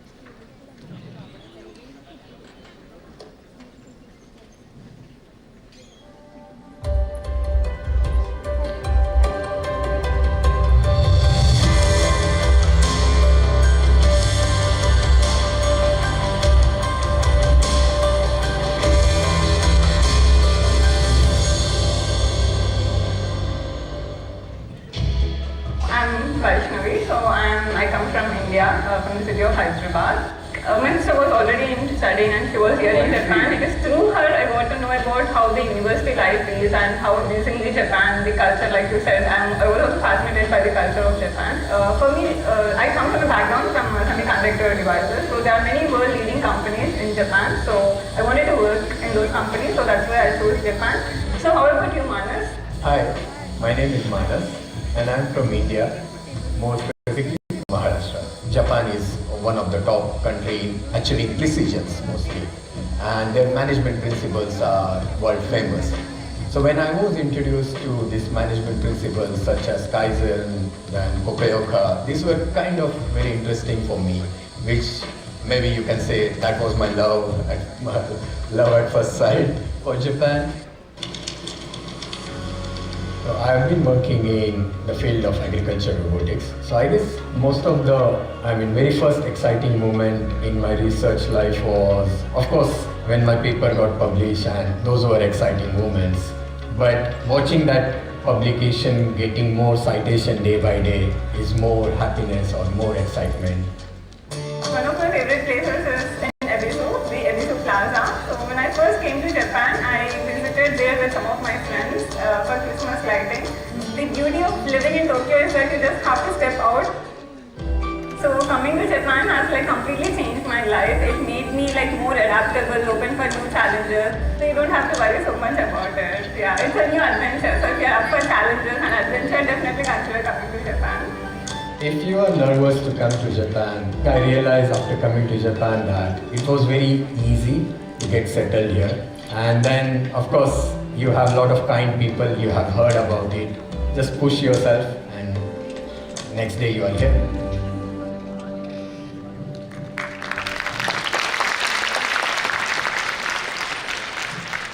Okay, so that's all from my presentation. Thank you so much. ありがとうございます。Thank you, Suyama-san. The last word in the video was very encouraging. Push yourself. Until you don't, nobody can help you. So push yourself for such a career in Japan. Thank you again. Next, let me invite you another one of the major private university in Japan. We call Kansei Gakuin University, KGU. It is in the Kansai region, which belongs to the Osaka region. So I would like to call Professor Miura, is it here, to please introduce the private, because in Japan both national universities and private universities are very good enough to be part.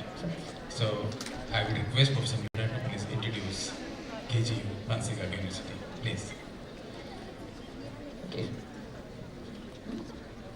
Thank you very much for the introduction.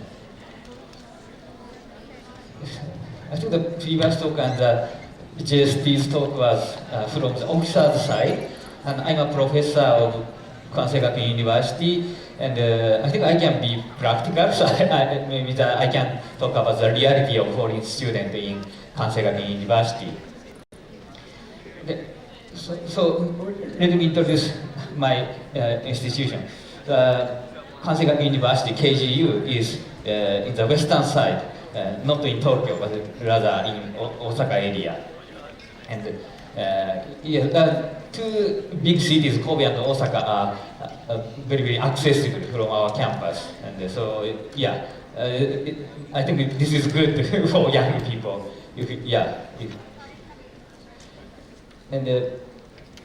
So Kansai Gakuin University is not a national university like University of Tokyo. So the University of Tokyo is where I graduated. I studied there when I was young, and that was, of course, the best. Definitely the best university in Japan. But there are also private universities in Japan, and so KG is kind of one of the best private university in Japan. So maybe they don't not only studying is of course important, but maybe our students more or less enjoy their lives. And anyway, and so the campus is so beautiful, and the two big cities accessible by direct bus, and maybe students are more fashionable, definitely more fashionable. And the student in the University of Tokyo is like me and not fashionable at all. Anyway, okay. So I think this is what I want to tell you.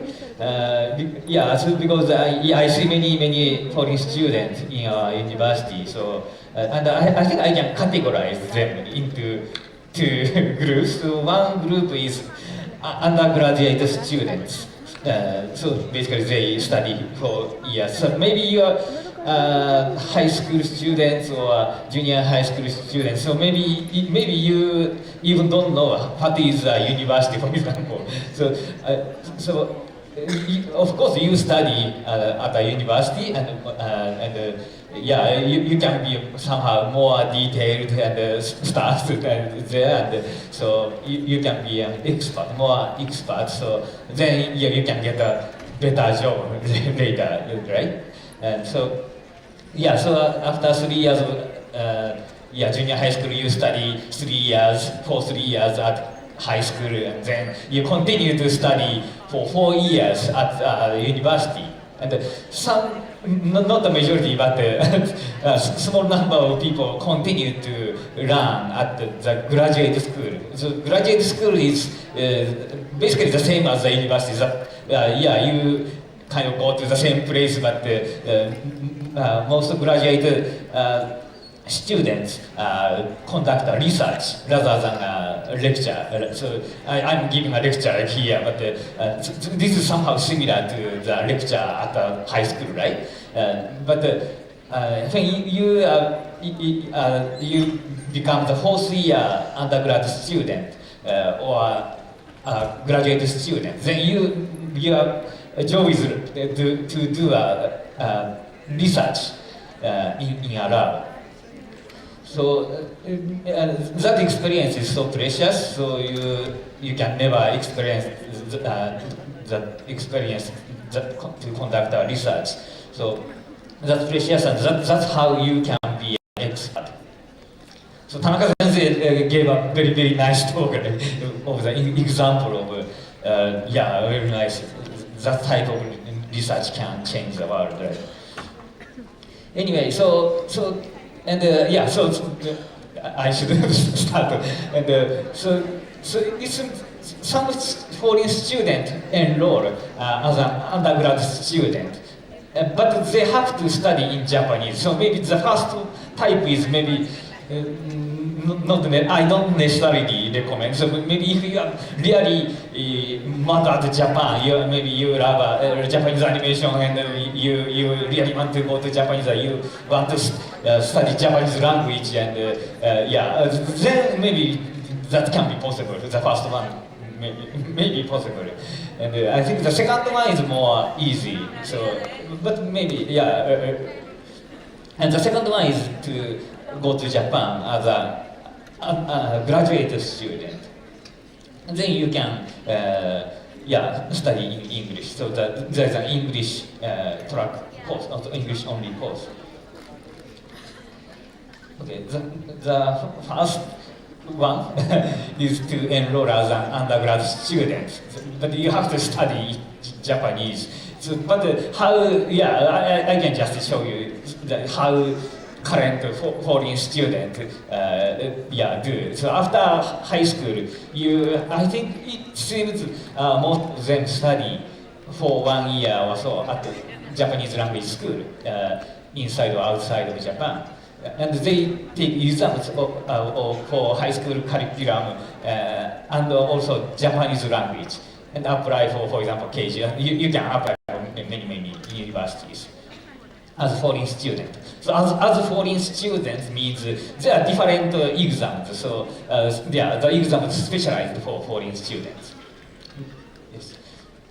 And the most lectures are done in Japanese. So this is disadvantageous. So, that's kind of high bar, right? But still, we have many students. So maybe 10% of undergrad students are from abroad, non-Japanese currently. But they are mostly from East Asia, not South Asia, maybe China, South Korea.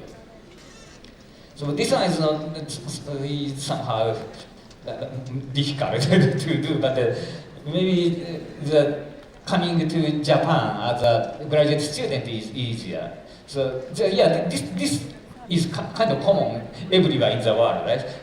When I was younger, I felt it is almost impossible to go to the United States as an undergrad student, but as a graduate student, easier. I somehow didn't, because my supervisor didn't write a recommendation letter or something like that.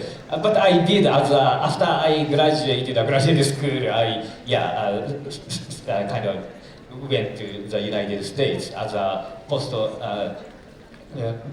doctoral researcher, Anyway, so there are many kind of academic levels, right? So high school, university, undergrad students and graduate student, and maybe as a researcher.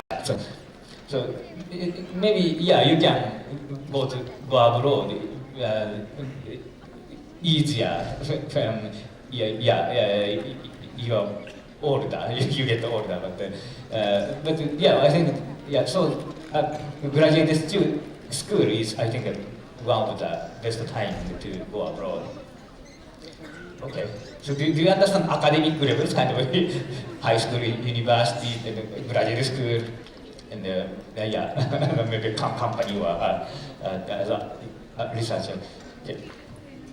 Anyway, okay, so then at that stage, in our institute, we have a English only course, so international master's program. Everything is done in English, and we have at least 10 years or more history, and so I kind of supervised 5 foreign students, and they got a job. Basically got jobs in Japan or entered graduate school in Japan. So I think if you want to work in Japan, maybe this time is one possible way, I think. Okay, and yes, so I think this slide has somehow a lot of information. So as I said previously, our university is a private university, so public universities has cheaper fee, so that's advantageous. But they are really good, but they have long history, and maybe that's why. But they are slow to change, so they don't have an English only course typically. Only limited, I think, number of universities that has English only courses. So, but our university is a top private university in Japan, and I think we are more somehow flexible and I think advanced in this sense. Yes. So I think you can somehow you should think. So if you want to go to Japan, you should think which academic level to go, right? To as a high school student or as a college student.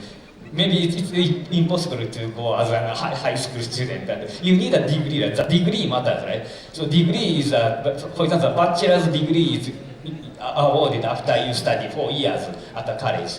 That kind of a stamp, so that guarantee, that's a certificate you are great. So, right? So the degree matters. That's why you go to high school, right? So after 3 years, you get a kind of you get a stamp because you studied for 3 years at the high school. And then after 4 years at the university, you get a bachelor's degree. So the degree matters for your future. Okay? And maybe the English or non-English Japanese course. Maybe I hate Japanese course, but so English only course is important. So you should search your Japanese university, and maybe then you need to check if all the courses are done in English or not. That matters. And another one is fields matters. So our international course is wide. So almost all science and technology fields are included. But sometimes it's very limited, only for foreign affairs or something like that. Yes. So those are, I think, the points you should check. Thank you very much.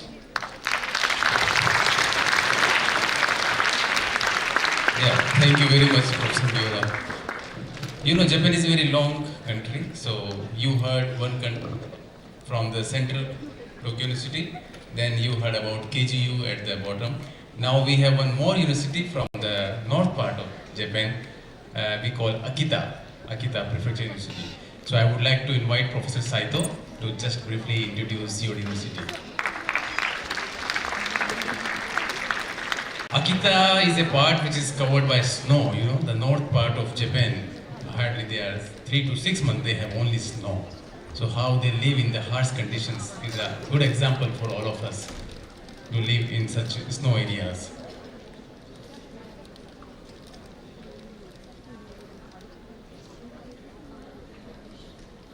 Yeah, Professor, please.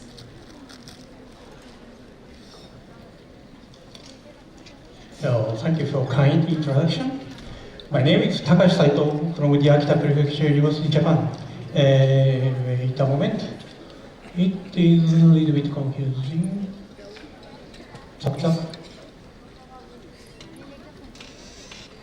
So, there are so many universities, but Akita Prefecture University has a little unique one. It is based on prefecture. Wait a moment.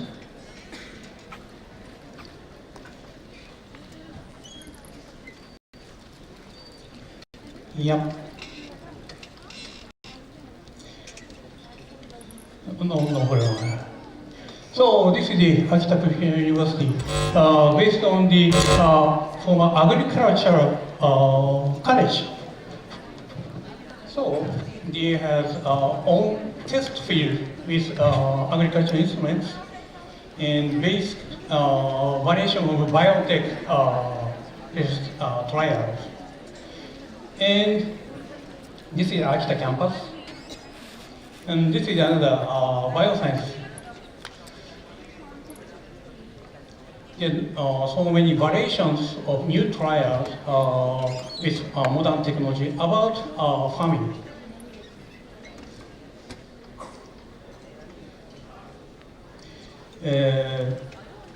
For me, I'm a participant as an engineering part.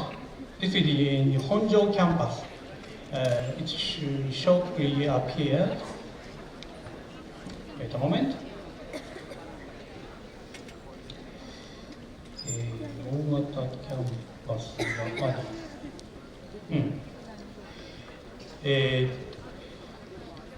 Unfortunately, our university has limited only the Japanese course for master course. For doctor course, we can select English speakers, but for undergrad and grad students have to master a little bit Japanese. Okay, this is the video and this is Honjo campus, engineering side. For example, the electrical engineering, mechanical engineering, information technologies, and architect. And for cultivating venture companies, they have special division. Okay, time is limited, so I have to skip this movie. This is Japan. This is here is Akita Prefecture. The people living in almost 1 million. The hot in summer, cold in winter. There are so many cultural events. And I skip prospect because I simply read these prospects in high school here. And I have to also skip some. These are lists of short-term visit project. We can prepare some. This part is for agriculture. This later is for engineering side. So the half part of closing part of on my presentation, I just show you one example of the APU research. For example, there are so many risks about human life. For example, cancer cell, dangerous creature like bear, dangerous weather, for example, snowfall. This is Akita. Against those risky objects or something, we just prepare, for example, the cell processing instrument by ourselves as how can I say, protector of human life. You may know Cells at Work. It is one of the famous healthcare anime of Japan. Normally, these cells have their own weapons, but limited power. We can add some special weapons produced by our own.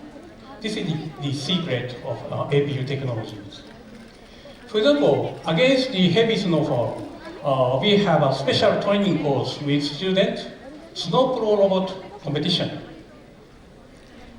And after these trials, we employ super tech, good students for real products, Snow Pro Robot. This robot has a very unique long-range manipulator system based on anime, aquarium. This robot has a super long-range manipulator from Earth to Moon. It is no reality that we can analyze and employ it as a real product. And against bear attack, you may also there will be similar problem about Indian tiger. We can prepare UGV type protecting robot as an interceptor, guardian god. It's like a peacekeeping operation force. And this is another human supportive unit for hunters or natural park guardians. This is produced by a foreign student from Japan. So, almost students have a variation of generations cultivated their entrepreneurship with some anime. This is for a little bit old aged. This is for new, for girls. But this mind is preserved in AP, Akita Prefecture universities. Small but creative group is important. This strategy also applied for disruptive technologies, low cost but enough performance. So, a typical example is for India. APU students produced a biotech gadget. Indian students succeeded the handling to this technology and finally realized the commercial products by Dr. Manishpian. So, you are the next challenger. Please participate. Thank you very much. Thank you.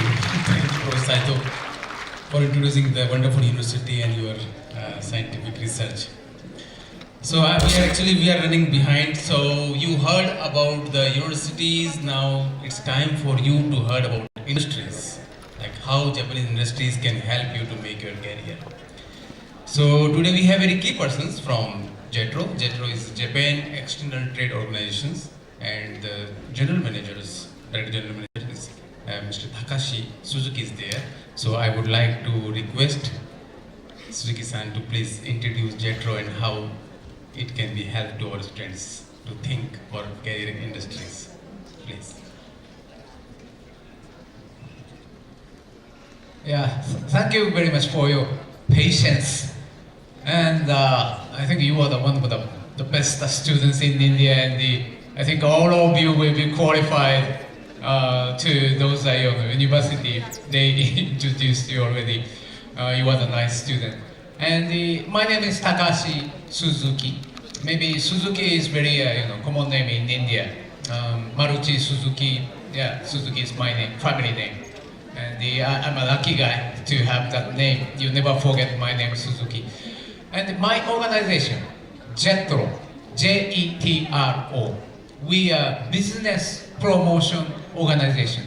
So we support Japanese companies to explore business chance in India. We also support Indian companies to explore the business chance in Japan, mutually supporting those business players, and let our relation between India and Japan deeper and develop. This is our motto, JETRO, JETRO. You remember this organization today.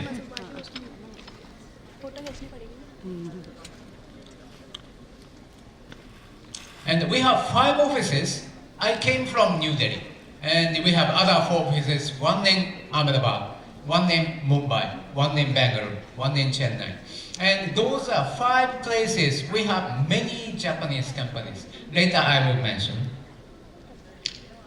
And to speak about our relation, a bit shocking information, but I have to tell.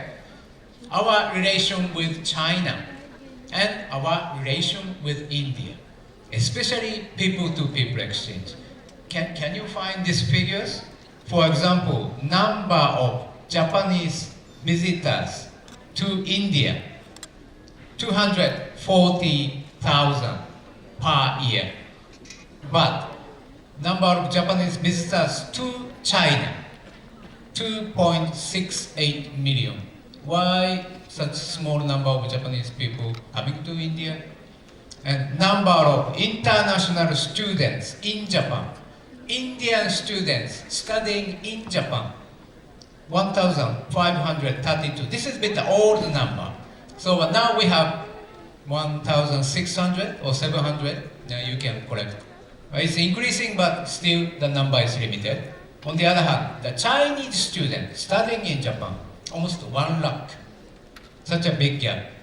And the number of Japanese residents in India, almost 8,000. I'm one of them. But those are Japanese living in China, almost 1 lakh. Japanese people living in China. Number of foreign residents in Japan. The Tokyo University presentation informed more than 50 something thousand Indian people now living in Japan. But those are Chinese people living in Japan is almost 8 lakh. So we would like to change this dimension. That's the biggest challenge for us. You may know Prime Minister Modi visited Japan last month, and I will accompany the PM delegation to Japan, and we organized one seminar like this. But the audience is almost 800 Japanese people coming to hear the Prime Minister Modi's speech. But 3 big topics. One is a talent exchange, already previous speaker introduced. 500,000 people to people exchange within 10 years or something. We have to make more Indian students study in Japan, or even Japanese students come to India and study in India. Such kind of the people to people exchange has to be done. This is number one. Number 2 topic is cutting edge technologies. How we collaborate between 2 countries for such kind of the high technological things. And today some of the professors already introduced about their high technologies, collaborating with India. This is number 2 topic. And third point is how we can make this relation very much sustainable. These 3 topics are the big topic in Prime Minister Modi's seminar in Tokyo. And I think the young Indian talent like you will be the biggest contributor to these 3 topics between our relation. And we also have the initiative to promote more Japanese companies to recruit Indian educated talent. And just remember the organization JETRO and initiative name Open for Professional.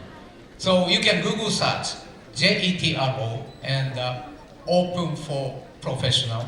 You can find this homepage, and you can have the list of Japanese companies who are interested in recruiting Indian talent like you.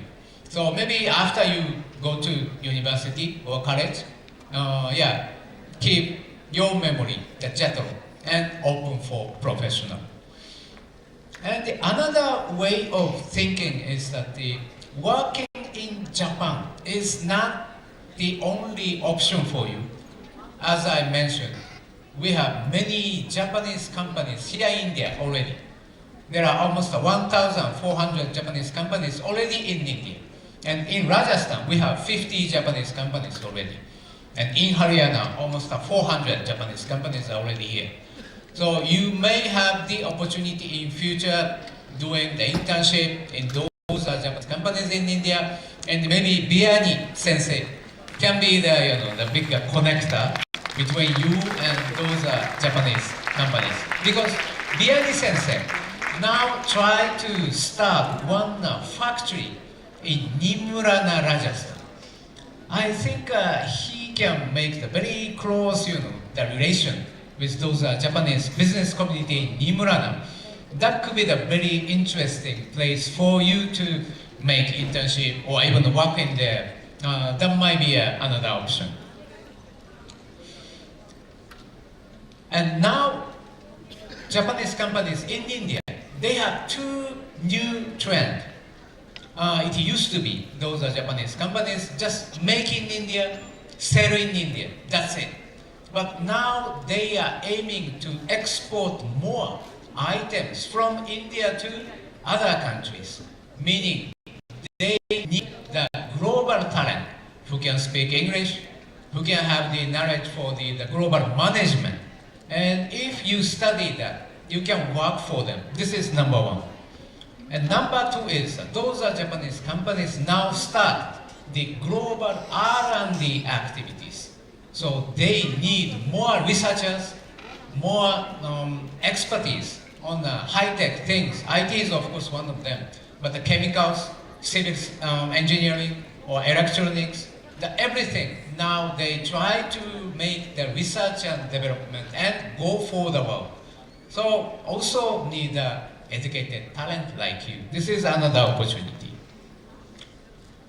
On the other hand, I would like to again mention the challenge, and this is rather the suggestion to your teachers or faculty members, even from Japan.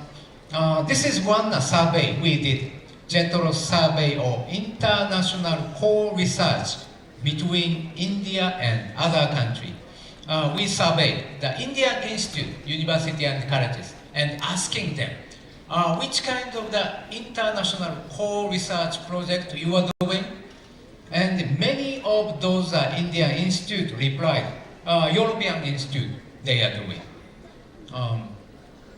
34%. And interestingly, those are Indian institute have a summer co-research project with China, 28%.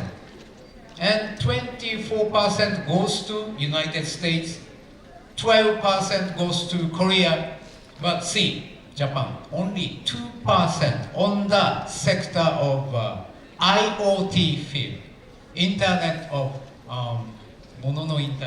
Internet of Things. So this is the IT technology research project. It's a bit, pity situation. So I really expect these universities, institute, think about more co-research project. And now we, JETRO, is promoting more Japanese companies work with Indian institute for such kind of research activities. So of course, Biyani University must be the one to make such kind of the collaboration for future. And I'm a bit hesitate to introduce this because introducing Japanese anime or the game introduced or mentioned in this public school. But my opinion, Japanese content, manga or anime or anything, they actually express our Japanese people's, the daily life and the very basic way of thinking and even the history of Japan. So I really hope, of course your focus is study, but sometimes you enjoy Japanese manga or Japanese anime, Attack of Titan or any other, you have the name of Japanese animes. You enjoy and you may have the more interest in Japan, Japanese language, Japanese cultures, any Japanese things. I would like you to be interested. So this is my last message, and thank you very much for this occasion.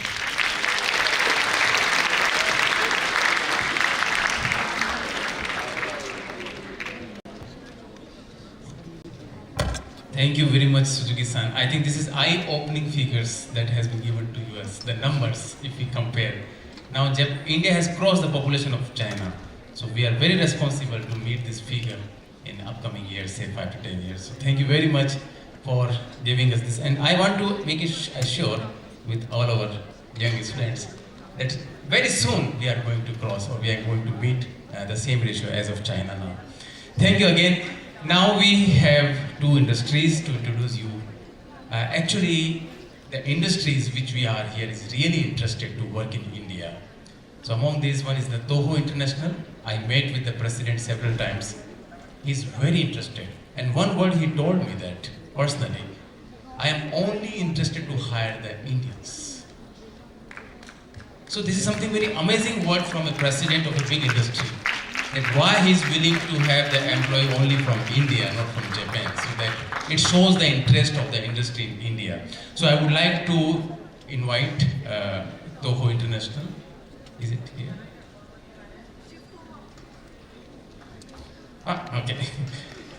So let me introduce Toho International, Takahashi-san. He will present the Toho International company. So, please.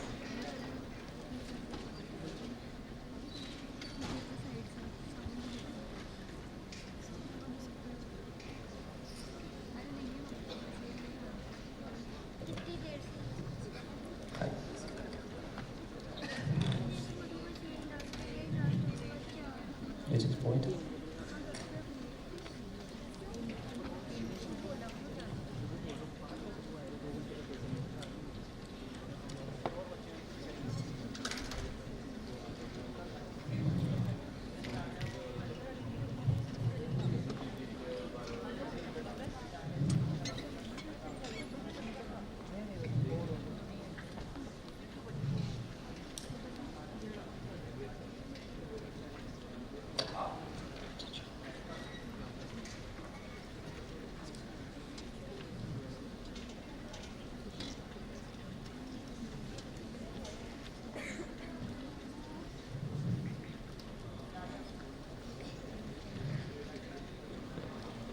Good afternoon, everybody.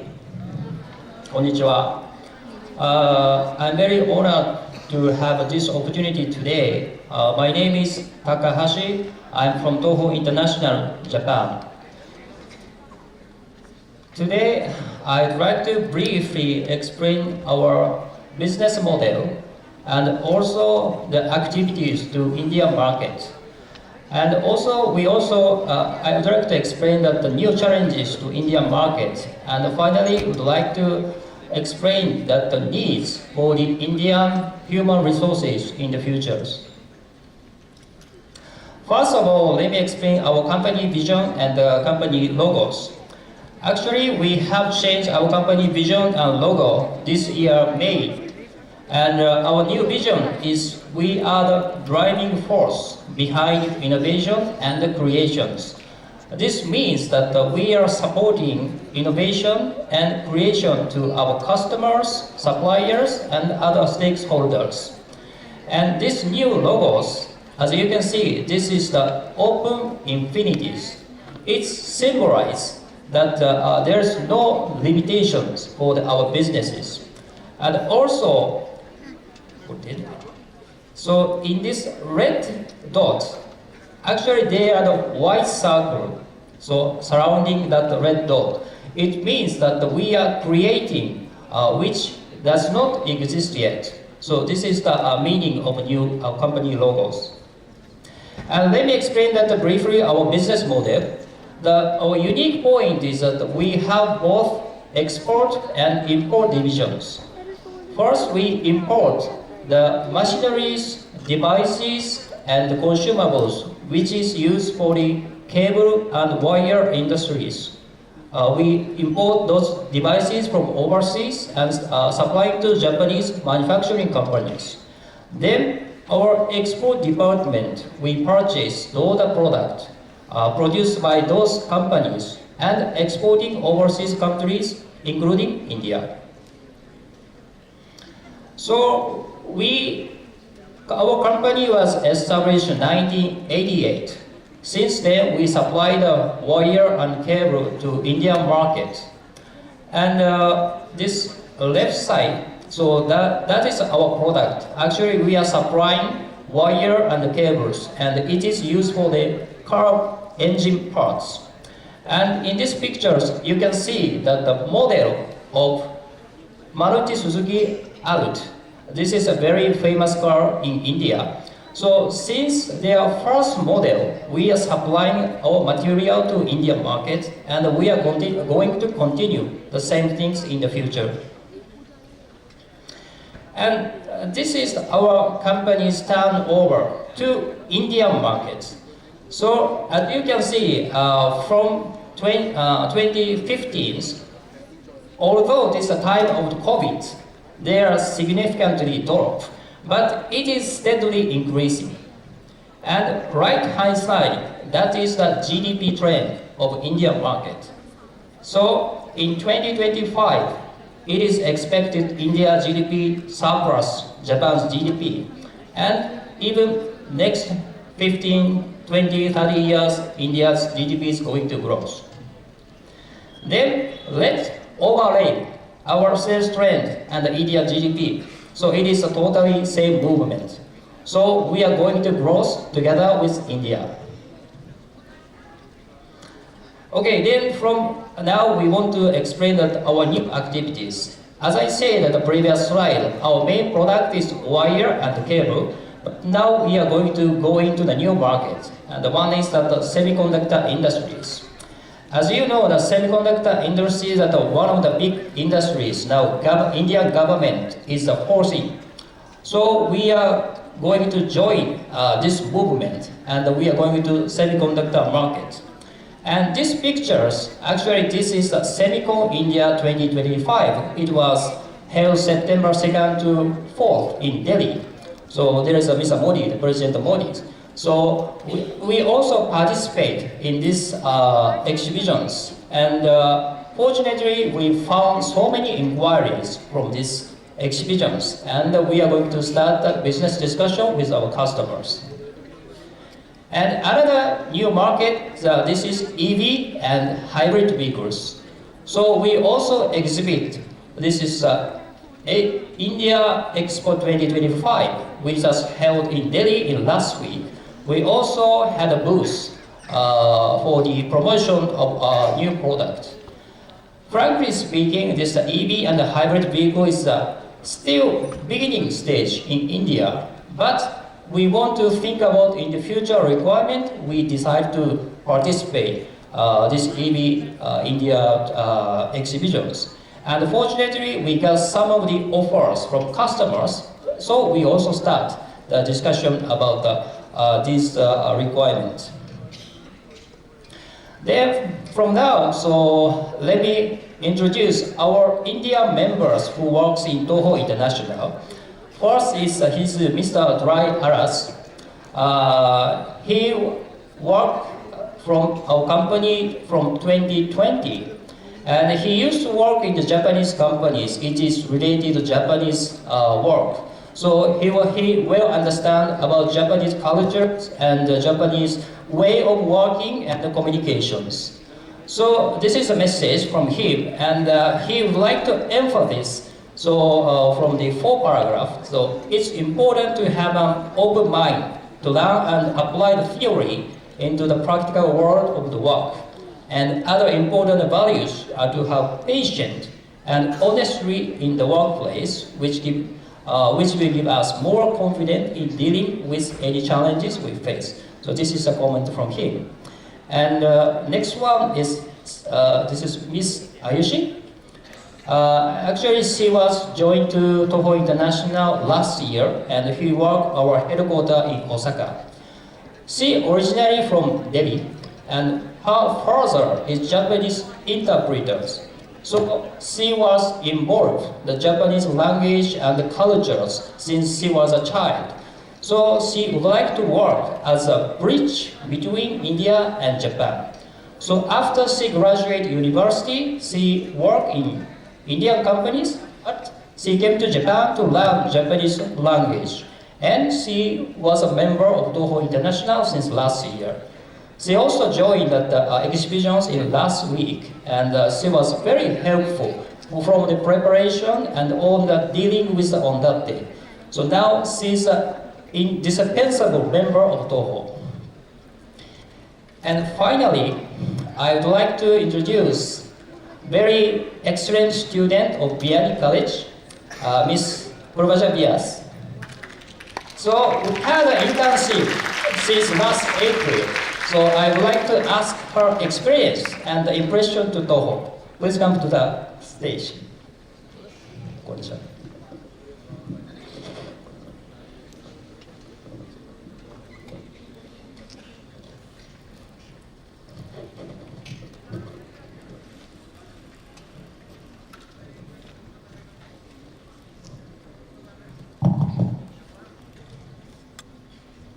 Konnichiwa minasan.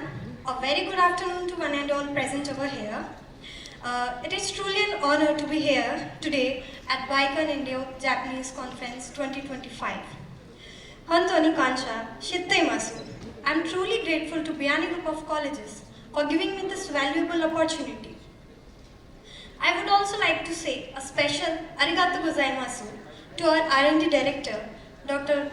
Manish Biyani sir, and to our TPO, Dr. Smriti Tiwari ma'am, for their continuous guidance and support from the beginning of the internship till today. I also extend my sincere gratitude to Toho International Japan. Minasan, no support, ni kasha, shimashu. I am thankful for everyone's support. During my internship, I had the chance to work on diverse activities. I conducted Shijo Chosha, market research, and prepared reports on industries such as automotive, semiconductors, OSAT, and wires and cables in Indian market. I also worked on creating LinkedIn page to build a social media presence, developed databases of EV event exhibitors and potential partners, and suggested ideas for few website renewals and new product concepts. This internship has been a truly super wonderful experience. It taught me not only about discipline, teamwork, innovation, but also gave me the opportunity of cross-cultural learning between India and Japan. I feel quite honored to be here, part of this journey, supported by my college, by my ma'am, and by Toho International. I sincerely encourage all the students to take up these opportunities. Koe wa jisena shikaete kina shiao hirogeru koto ga dekimasu. This truly helps in building a global perspective. Thank you. Arigatou gozaimasu. Yoroshiku onegai shimasu.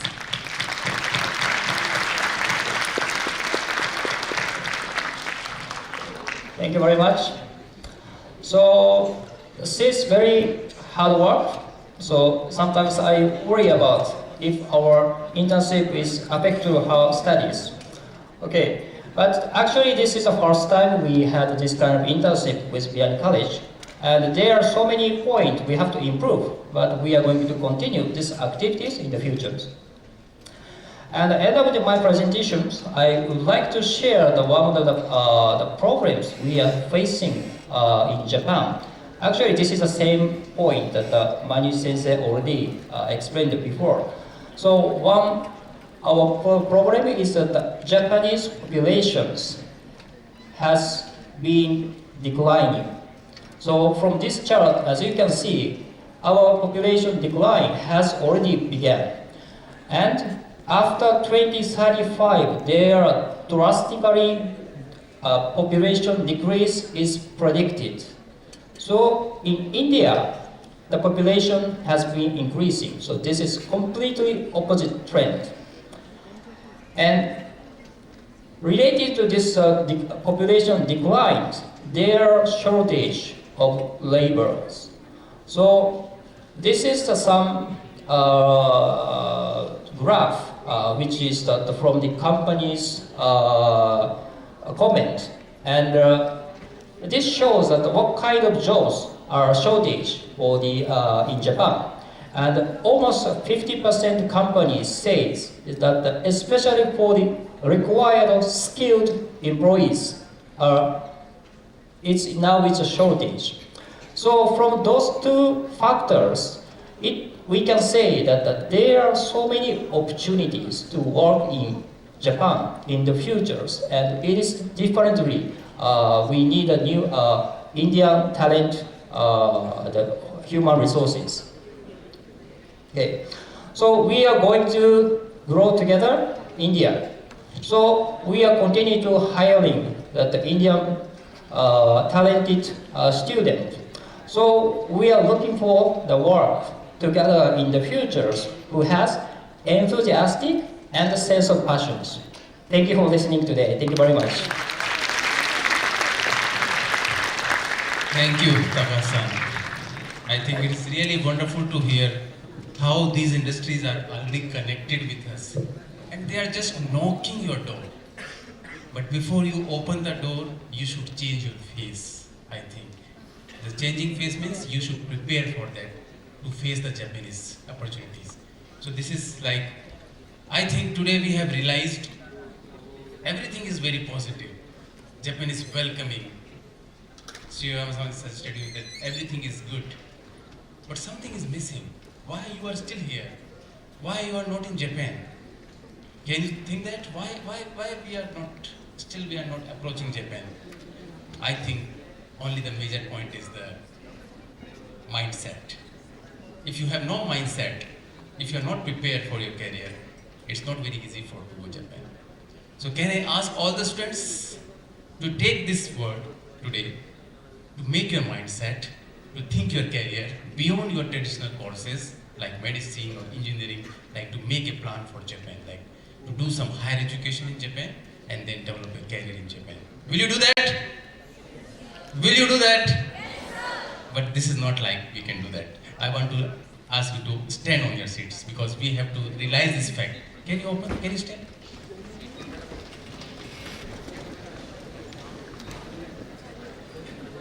Okay.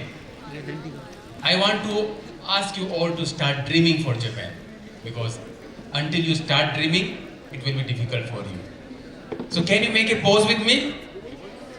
Can you make a pose with me?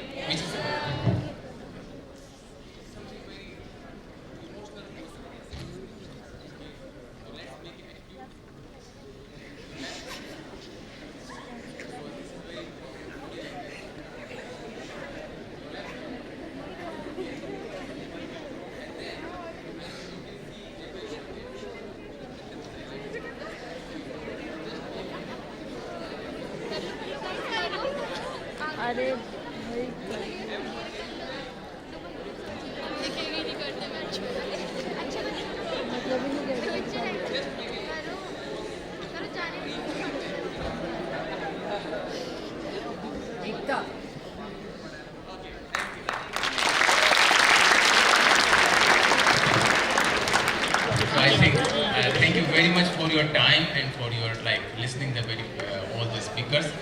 So now let me sum up the session by inviting our director, academic director Sanjay Biyani, to come and give a final vote of thanks to all the audience. Please.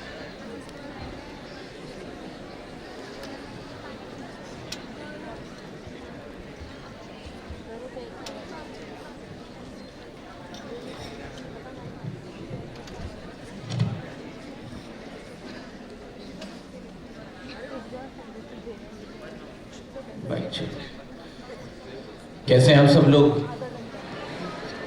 मजे आ रहे हैं नहीं आ रहे हैं? चलो अभी मजे करते हैं क्योंकि life is fun. Are you ready for that?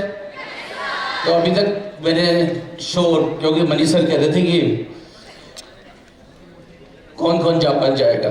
Japan जाने के लिए मेहनत लगती है, एनर्जी लगती है, एंथुजियाज्म लगता है, डिसीजन लेना पड़ता है. तो एक बार हम सब लोग जगाएंगे क्योंकि हम तो सोते रहते हैं. जागना ही तो जीवन है. तो आर यू रेडी? तो एक बार देखिए कौन दोनों हाथ ऊपर करके अपने ड्रीम को बताते हुए, एनर्जी को एक्सप्लोर करते हुए मैं देखना चाहता हूं आज तक इस ऑडिटोरियम में ऐसी एनर्जी जनरेट नहीं होनी चाहिए हुई होगी जो आज हो. तो are you ready for that? एक बार दोनों हाथ ऊपर करके या सॉन्ग प्ले करना, स्वैग से करेंगे सबका स्वागत. यस,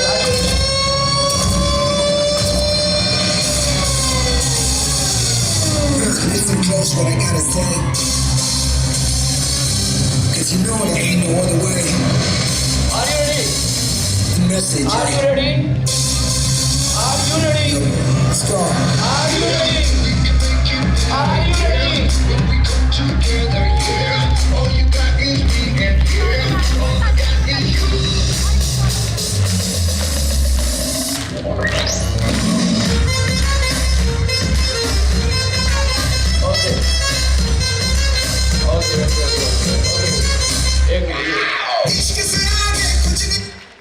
सुनने से कुछ नहीं होता. सुनते बहुत लोग हैं, ठीक से सुनना होता है. बोलते बहुत लोग हैं, पर ठीक से बोलना बहुत ही कम लोगों को आता है. ठीक से बोलना होता है. ठीक से सोचना होता है, ठीक से सपने देखने होते हैं। मुझे लगता है एक सपना, एक करेजियस स्टेप्स आदमी को बहुत आगे ले जाता है। लोग सोचते हैं अधिक पढ़ने से महान बन जाते हैं, क्या? अधिक सुनने से, अधिक पढ़ने से, अधिक सोचने से लोग आगे बढ़ जाते हैं, क्या? नहीं नहीं, करेज से दुनिया आगे बढ़ती है। साहस आदमी का अदम्य गुण होता है। सो आज जो मैं प्रोग्राम के एंड में एक मैसेज देने जा रहा हूं कि जिंदगी डिसीजन लेने से बदलती है, करेज से बदलती है, साहस से बदलती है। तो कुछ लोग तो हिम्मत नहीं करते स्टेज पर आने की, कुछ लोग बेचारे हंसने की हिम्मत नहीं करते, कुछ लोग नाचने की हिम्मत नहीं करते। एक ही तो जिंदगी मिलती है, फिर मिलती कहाँ है दोबारा? Are you agree? जिंदगी एक ही मिलती है ना, मिलती नहीं है दोबारा। तो चलिए एक बार फिर मैं आप पुनः इस स्टेज के ऊपर आप सब लोगों को एक मेरा फेवरेट गाना, क्योंकि मेरे को लगता है smile is the international language, smile is the international language, song is the international language. और मैं एक मेरा फेवरेट गाना आपके साथ, जिसमें जिंदगी की 3 बातें बताई हुई है, आप गौर करना इसको, और आज ये 3 बातें ले जाना जिंदगी में। Three things in a very important. एक तो जिंदगी में सपने होने चाहिए। कई बच्चे तो बिना सपने ही रहते हैं जिंदगी भर, घर से निकाले जाते हैं, स्कूल आते हैं, स्कूल से वापस भेज दिए जाते हैं, फिर घर चल जाते हैं। लेकिन कुछ बच्चों के पास ड्रीम्स होते हैं। Dream is very important. सपने खूबसूरत एनर्जी है, सपने बड़े होने चाहिए। मेरे पापा कहते थे सपने देखो बेटा, सपने बड़े होने चाहिए। कुछ लोग कहते हैं अरे सपने से क्या होता है, पर dream, believe, visualise and action, तो फिर बदल जाती है जिंदगी। वापस dream, believe, visualise and action. Step 4 steps है, dream, believe, visualize and action, and it will change your entire destiny. तो मैं आज हमारे बीच में बहुत सारे गेस्ट हैं। एक Manish sir, can you have 5 minutes गाने के लिए? 5 मिनट का समय? Okay, 5 minutes please. My favourite song, that is the message of the whole life. एक बार ताली बजा लीजिए, एक बार एनर्जी बढ़ाइए। जिंदगी कैसी होनी चाहिए, जिंदगी अच्छी कैसे बनती है, जिंदगी शानदार कैसे बनती है? सिर्फ एक पैरा, क्योंकि मुझे लगता है कि ड्रीम होने चाहिए, ड्रीम के बाद हंसी होनी चाहिए, हंसी के बाद डर से दूर होना चाहिए, तब फिर जिंदगी और अच्छी बनती है। 5 4 3 2 1। मदन जी,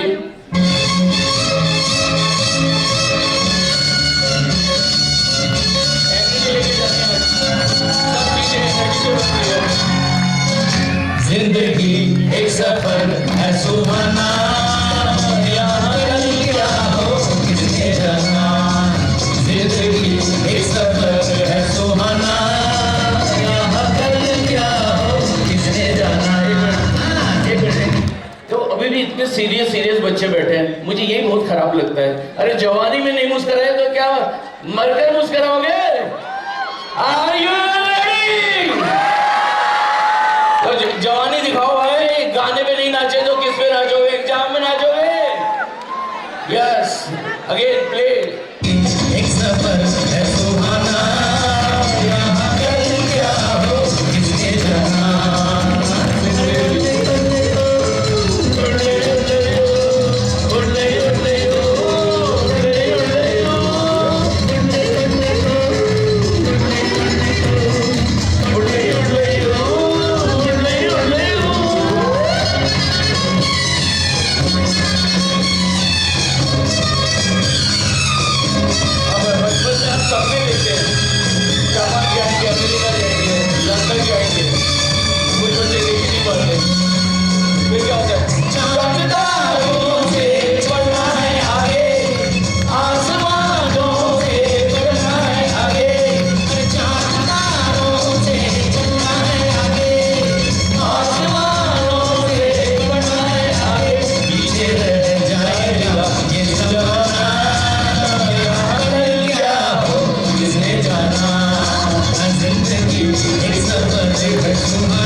बनने चाहिए तभी मजा आएगा, तभी मुझे लगेगा इन जवानों के पीछे आया हूँ, क्योंकि यहीं से कुछ लेकर जाना भाई, इसी से जिंदगी बदलेगी। सो आज चूंकि बहुत लंबा 4 घंटे आप लोगों ने लगातार सुना है, 4 घंटे हमने जापानी लैंग्वेज सुनी है, इंग्लिश लैंग्वेज सुनी है, जापानी एक्सेंट को देखा है, जापानी कल्चर को आपने महसूस किया है, और ये कोई छोटी बात नहीं है। पर जब तक सुनने का हिम्मत है और डिसीजन लेने की हिम्मत नहीं होगी तो हम आगे नहीं बढ़ पाएंगे। मेरे को बहुत इस बात की खुशी है कि डॉक्टर मनीष बियानी आपके लिए सपने लेकर आए हैं। इसी कैंपस से, इसी स्कूल के, इसी वैश्वरी ग्रुप ऑफ इंस्टीट्यूशन से पढ़ने के बाद मनीष ने भी एक रोज सपना लिया। बहुत नहीं सोचा मैं क्या पढ़ूंगा, क्या भविष्य होगा। एक रोज एक काम पाँव आगे बढ़ा दिया। एक पाँव आगे बढ़ाने से जिंदगी आगे बढ़ जाती है, और बैठे रहने से कभी जिंदगी आगे नहीं बढ़ती, और किसी की नकल करने से भी जिंदगी आगे नहीं बढ़ती। पता नहीं आपके अंदर क्या क्या छुपा हुआ है, किसी के अंदर इंजीनियर, किसी के अंदर डांसर, किसी के अंदर आर्टिस्ट। लेकिन जो लोग अपने आप को जानने की कोशिश नहीं करते, जो लोग मुस्कुराते नहीं है, जो लोग हमेशा दूसरों से जेलसी करते रहते हैं, वो लोग आगे नहीं बढ़ पाते। आज मेरे को चूंकि लास्ट सेशन है, मुझे वोट ऑफ थैंक्स देना और कुछ प्रीसियस बात करनी है, तो मैं फिर एक बार आपसे कहना चाहूँगा कि अगर आपको वास्तव में ज़िंदगी में आगे बढ़ना है तो आपको करेजियस होना पड़ेगा, निर्णय लेने पड़ेंगे। निर्णय लेंगे, सपने होंगे, और उन सपनों में शिद्दत होगी तो फिर बात बनेगी। आज हमारे बीच में एम्बेसी ऑफ जापान से नाकायमा सेंसी आए, मैं उनको स्टेज पे बुलाना चाहता हूँ, और हम सब लोग मिलके थैंक यू बोलेंगे। कोई छोटी बात नहीं होती जापान से फ्लाइट पकड़ के इंडिया में आके 3 दिन रहना और अपने वैल्यूएबल समय को यहाँ पर देना। तो आर यू रेडी टू से थैंक यू? क्योंकि बिना थैंक यू बोले बिना जिंदगी नहीं बदलती। आदमी की हैसियत इससे नहीं है कि वो चुप कितना रहा, आदमी की हैसियत इससे बनती है कि उसको थैंक यू बोलना कितना आया। जब आप थैंक यू बोलते हैं ना तो यहाँ कुछ होता है, सब कुछ पॉजिटिव एनर्जी से होने वाला है। So I will request Nakayama sensei sir, please come on the stage. Yamada sensei, please come on the stage. Please come on the stage. We would like to say thank you. Nishikawa Sensei, JST from the JST, please come on the stage. Shiyoyama Sensei, you are very pleasant and very happiest lady on the floor. Please come on the stage. Shiyoyama. Shiyo means height. Shiyo means leadership. Shiyo means top. So welcome. ताली बजा के हम लोग स्वागत करते हैं शियोमा sensi का. Miyaru Sensei from KGU. Saito Sensei from the Akita University. Suzuki Sensei for the JETRO. And Takahashi Sensei for the Toho International, and Furukawa Sensei for SF Reading. So because of you all, this event happens in our auditorium. हम सब लोग आपको thank you बोलना चाहते हैं. बोलना चाहोगे क्या? अरे ताली बजा सकते हो क्या? स्कूल कॉलेज में सिखाया है ताली बजाने को? हम बियानी ग्रुप ऑफ कॉलेज में हंसना, नाचना और पॉजिटिव सोचना सिखाते हैं, तोते नहीं बनाते. मिस्टर चतुर नहीं, मिस्टर रेंचो चाहिए हमारे को. Are you Mr. Chatur or Rancho? आवाज नहीं. Are you Mr. Chatur or Rancho? चलिए एक बार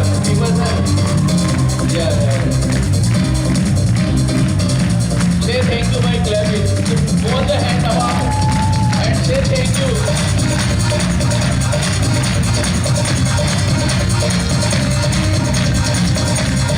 बहुत बैड में दोनों हाथ ऊपर उठा लो. आगे तो ऊपर करके जाएंगे. आए दिन की याद तेरी मैं जागर रोक न पावा ये बिचो दुनिया पर सदा. आए दिन की याद तेरी मैं जागर रोक न पावा ये बिचो दुनिया पर सदा.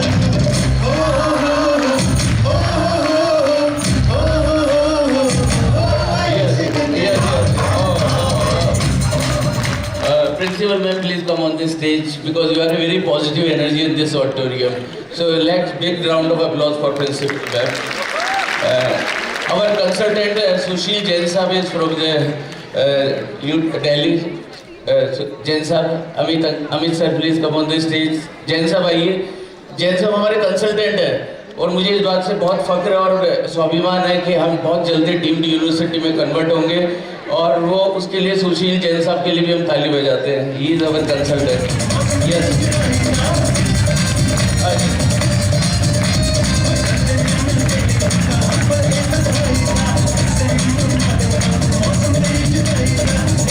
मैं भूल न पावा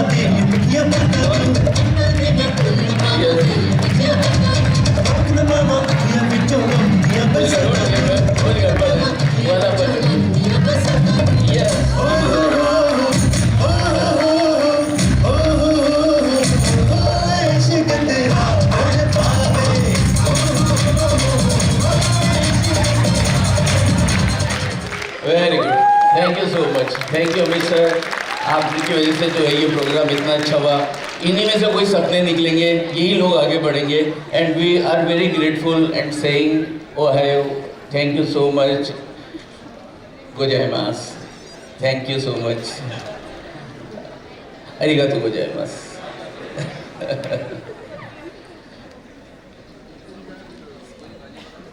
So for the last words, thanks word, I request Amiji Gattani sir, because of you and your entire team we are here, and this I am inviting you for the vote of thanks. Thank you so much. Hello. Good afternoon everybody.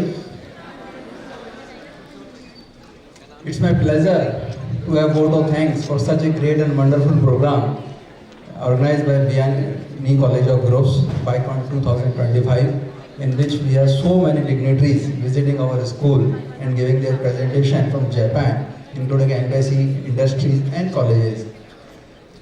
I thanks on behalf of ECMS and MPS committee as Secretary CMS Academy. Thank you to Dr. Sanjay Ji Biyani, Dr. Manish Ji Biyani and full Biyani group of colleges.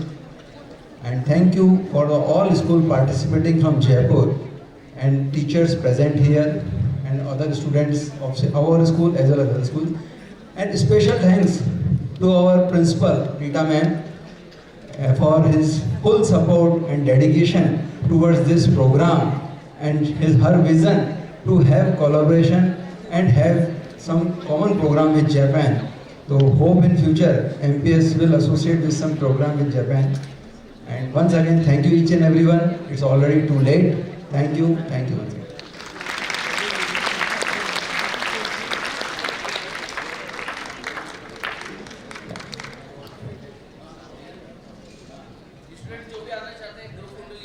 MPS 12th class students are requested to come fast on dais, please. MPS school 12th class students and teachers, please, fast. कुछ बच्चे नीचे podium के नीचे रुक जाएं। कुछ बच्चे नीचे पोडियम पे लाइन लगा लें और एक लाइन ऊपर आ जाए। प्रीफेक्ट्स,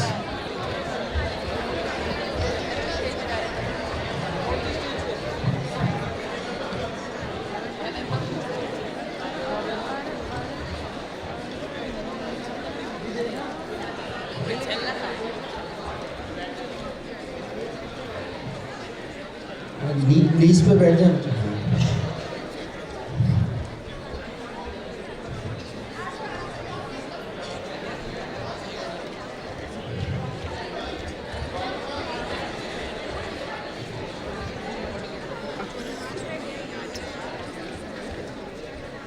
समय समाप्ति। अरे इतने बच्चे आएंगे कहाँ?